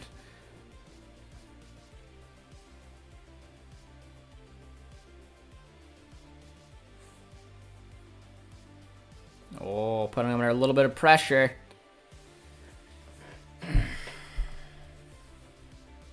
It's not looking good. No. But again, like I said, man, this was a weird match for me. I don't mind a lot of what I saw. I just think as soon as Uruguay got that second one, they were going in bunker mode, and we just haven't really capitalized any of the chances we've got. It's not like we've created nothing.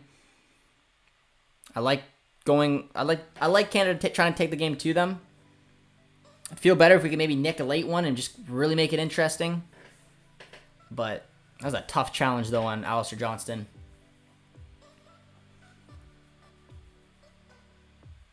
Another set piece coming up.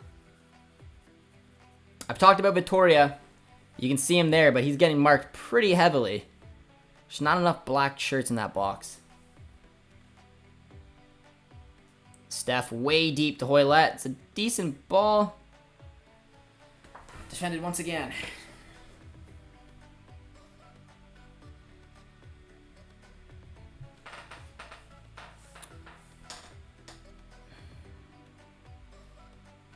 Davies swings it out. 77 minutes. Wonder who else they may or may not bring on. Finds Kone. Davies once again. Look at him, man. He's just so smooth on the ball. Take a look. Take a look. Oh, Davies, man. Yeah, to go the other way. Oh. Just gave him a little shimmy. Opened up space. I don't know. The ball looked so obvious to put it down the left. Looked like Atakubi was going to run into it, and he just... I don't know. He went for the much more difficult pass and overhit it. Oh. Just love the way he... we do have a substitution coming up. It is Tajon and Corbianu. Okay. Tajon Buchanan, welcome back, my man. Haven't seen you play in a long time. He's going to get the final 12 or so minutes coming on, and then Corbianu comes on as well, which is good to see. I can't tell who the other player who came off was. It looks like Buchanan came on for Atakubi, slide in at left wing back, maybe. And maybe Johnston's the other player that came off. No, Vittoria? Vittoria come off? It was, Steven Vittoria. Canada is throwing everything forward right now. Alistair Johnston getting pushed into the central center back position with Kamal Miller. Buchanan almost looking like he's playing at a left back. Hoylett right back. This is hilarious. So many bodies forward for Canada. 10 minutes to go.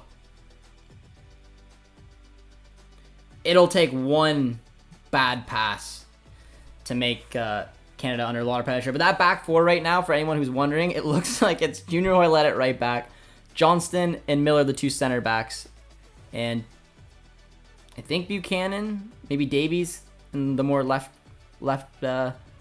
wing back role. But I mean, basically they're playing with two center backs, and one of them is Alistair Johnston. And then it's like right mid, left mid, wingers. Very, very attack-minded. It almost looks like FIFA. The old two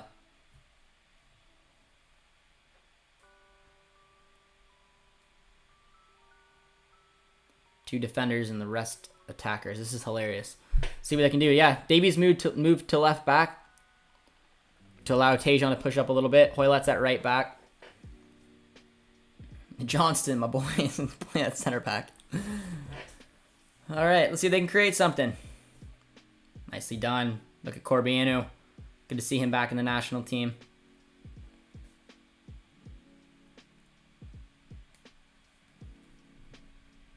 Let's attack. Let's attack is literally what this 11 players on the pitch is screaming at me right now.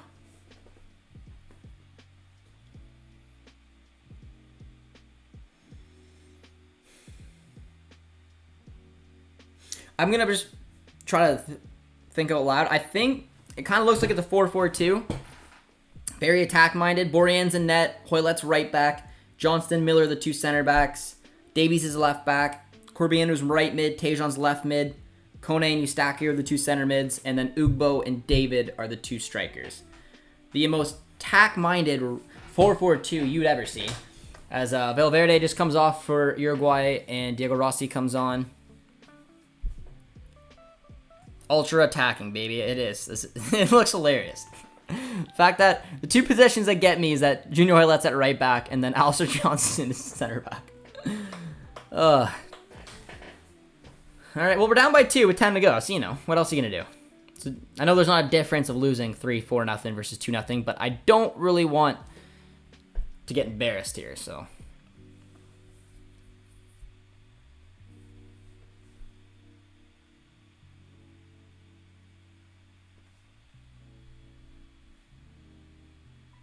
Throw the kitchen sink at them. Why not?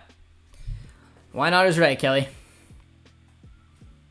There was a big spell there where we were just pressing and winning back everything. We just did it there once again. Send Davies on the run. Oh, Fonzie. Can't get the ball off of him, man. And then he does that. And this is where Canada will be in trouble. Bodies forward for Uruguay. Nicely defended from Alistair Johnston, though. Small Kone. Kone does really well. Rides off 3 different players and then sends a beautiful ball to launch the counter once again with Corbianu. This is just all-out attack for Canada at the end here. Poor touch from Corbianu, though.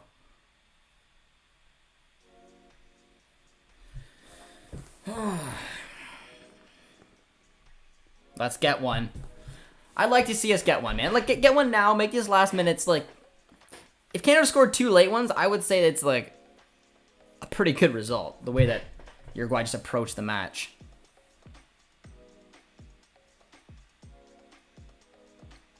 But that's a big task. Haven't scored on him yet.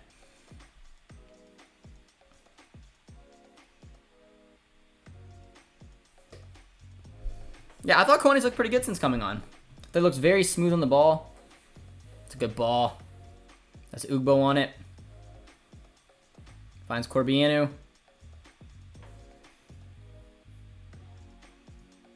Oh, Davies!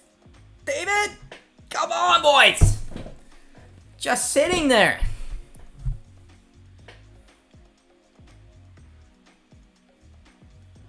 Just hasn't fallen kindly for us yet this game, really. It's a nice touch there from Hoylett, though, to find Corbianu. Oh, it's a good little ball. Finds Buchanan. Forgot he was on the pitch. What's Tejan going to do here? Hit it, Kone. Oh, it was with Davies.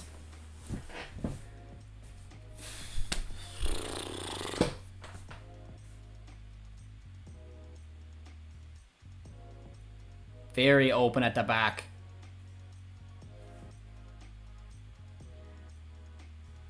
Nicely done, Kone. Not a foul. And once again, just right back up the field we go.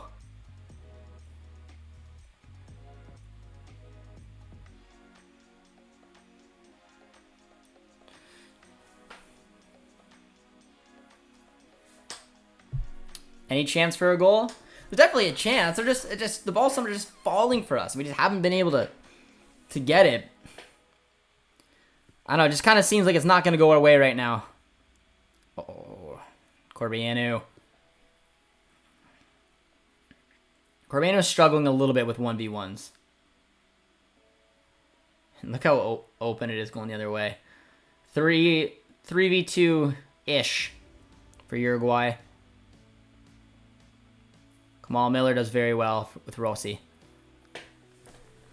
85 minutes played, 2-0 Uruguay. It's been entertaining. You can't deny that, guys. I mean, for our perspective, it's just attack after attack after attack. We haven't been able to find that final. Oh, that's a good pass. Davies rides the challenge. Oh, take a look. Put it wide, man. Doing a little too much with it, Davies. Come on, man. Had 2 or 3 players to pick out a pass, and he just picked up the wrong one. He's done that a few times today.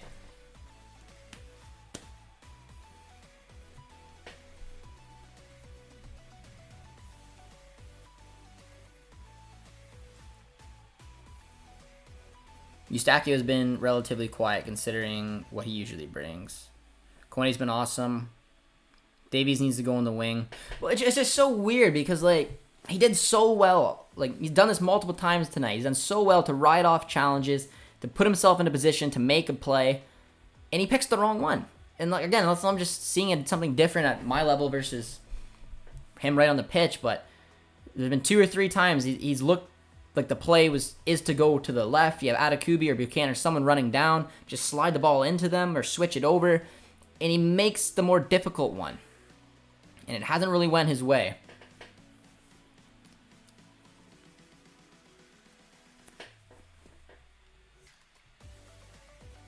Well, let's look pretty decent at right back, to be fair.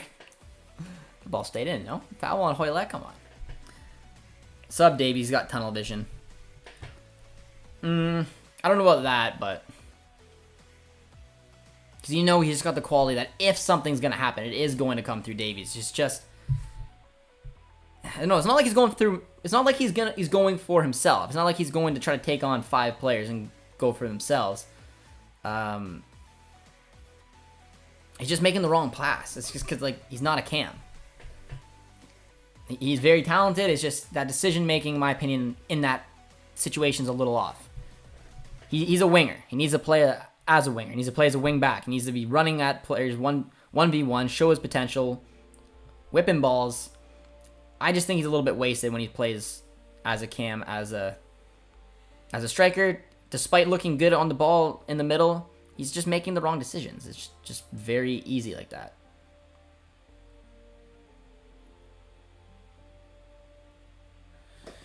"88 minutes, though. Yellow card for Kone. Davies isn't a creative player. I wouldn't go that far. I just meant, like, there's a different profile of what makes someone a winger versus what makes someone a center attacking mid. And I just don't think Davies can do it at this level as a cam. That's not where you're going to get the best out of him. I think he could influence the match a lot more. I mean, especially if they had a creative player in the middle who can get the ball to him. But it's situations like that. He looks good through the middle because he's a very, very good footballer. You'll never take that away from Davies. He looks good on the ball. He creates a lot of opportunities. It's just that it's that final product that makes somebody, in my opinion, a cam versus a winger. Again, maybe I'm being too harsh. I'm just telling you at my level, from my perspective, it looked like there was 2 or 3 times Davies was in a good position, doing well, riding off challenges, and then the easy route looked there, and he just decides to go for maybe the more challenging pass, and it just hasn't really worked out for him. And then the camera goes to him, and he just looks furious at himself. Alistair Johnston does really well there, though. But yeah, I don't know. I'll beat that drum. You don't play. I wouldn't play Davies in the middle.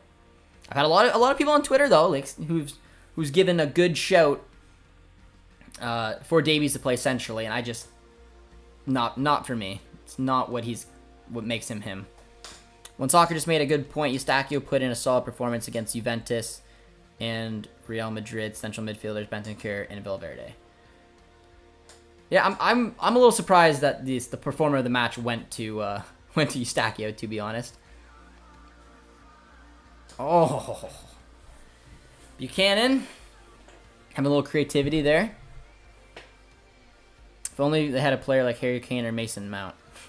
I don't know if I would have went Mason Mount there. But, I mean, having a striker like Harry Kane's always lovely.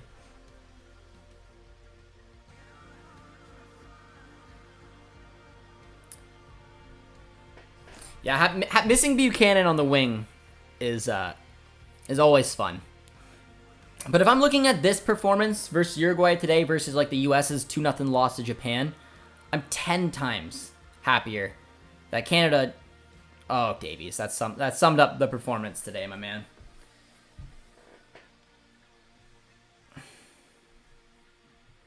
Opportunities coming your way, just not there.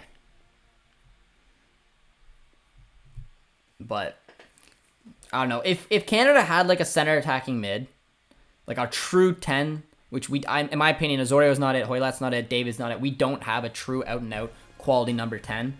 I would love to see Canada play 4-2-3-1. Davies at left attacking mid, Buchanan right attacking mid, having your true cam, having David as your striker.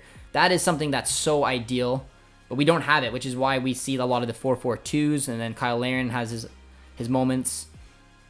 And it's why we see Davies drift centrally, because he doesn't really believe he's got someone who can do that. Tejan's looked a little lively, though, since coming on. Really missed him. It's just because Davies and Buchanan are so good 1v1, man. So good. The speed, their ability to just run at defenders, make it so difficult. Got a late corner. See if we can get one here. It's a bad corner from Eustachio. Goes back out to Kone. We've played 2 minutes of the additional 3. Nice ball to Alistair Johnston. Kone can play 10. I know, but just not at that... Like, there's players who can play at a 10. You can drop David into a 10. Davies at a 10. Osorio can play as a 10. Hoylett can play as a 10. Kone, none of them can play at the quality that we would need, in my opinion.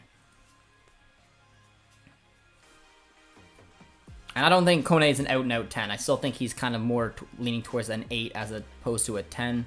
Same as Osorio. Hoylett can shift in, but there's certain attributes of a player. Like I want someone, hopefully, that come up through the ranks as that out-and-out number 10 who can play at a competitive level, be creative, be that force that you're looking at when you need something, or can pick out the right pass. And that's the main reason for me why Davies isn't a 10. All of his attributes scream that he's a winger. That's just, that's easy enough. But when we've seen him, because today I think he's mostly featured in the middle, trying to be that creative player. He's had his moments where he's looked good. I just think it's that final product that really tells you, yes, I'm a center attacking mid. This is what I'm here for, or I'm a winger. Deep ball from Davies. Poor delivery. Finds Hoylett. Take a hit, Hoylett. Why not? Oh, that should do it. And that did do it. That is the game, ladies and gentlemen. Interesting one, man. Interesting one from a Canadian perspective. Really liked a lot of what I saw. But it's just being able to break down that level of a team. And it's been difficult. But if you guys are still with us after this, be sure to drop a like. We're at 125 likes. On your way out, just hit the like button. Try to get us up to 150. That'll be the final end target. Drop a sub if you haven't done so already. And we'll be doing our 5 takeaways video. So feel free to toss in a takeaway in the comments right now, if you maybe want to feature in that. But I got a lot to think about. This has been the biggest game I've watched so far that I've learned a lot from. So I'll try to get my thoughts together. We'll get the 5 takeaways video out for you guys. I think there's a lot to like. I know that a little bit of the chat doesn't fully love what they've seen so far, but I mean, it's what makes this sport beautiful. It's a chess match. Uruguay weren't pretty, but they did what they needed to do to get the result. We took the game to them and just couldn't break that final pass, but I liked a lot of what I saw, man. I liked a lot of what I saw. So I'm going to get the 5 takeaways video up right after this stream. I appreciate everyone tuning in for this one. I don't even know really where to start about how this one went, but it's not. I'm not as angry or frustrated as, maybe a little frustrated, but as I thought I was going to be, because there was a lot there that we need to discuss. So I'm going to try to get those thoughts together. So I appreciate you guys all tuning in. Got a couple thank yous for the commentary. Hopefully you guys enjoyed it. Be sure to check out the 5 takeaways. And yeah, drop a like, subscribe to the channel. We'll see you guys soon. Thank you all so much for tuning in. See you, friends.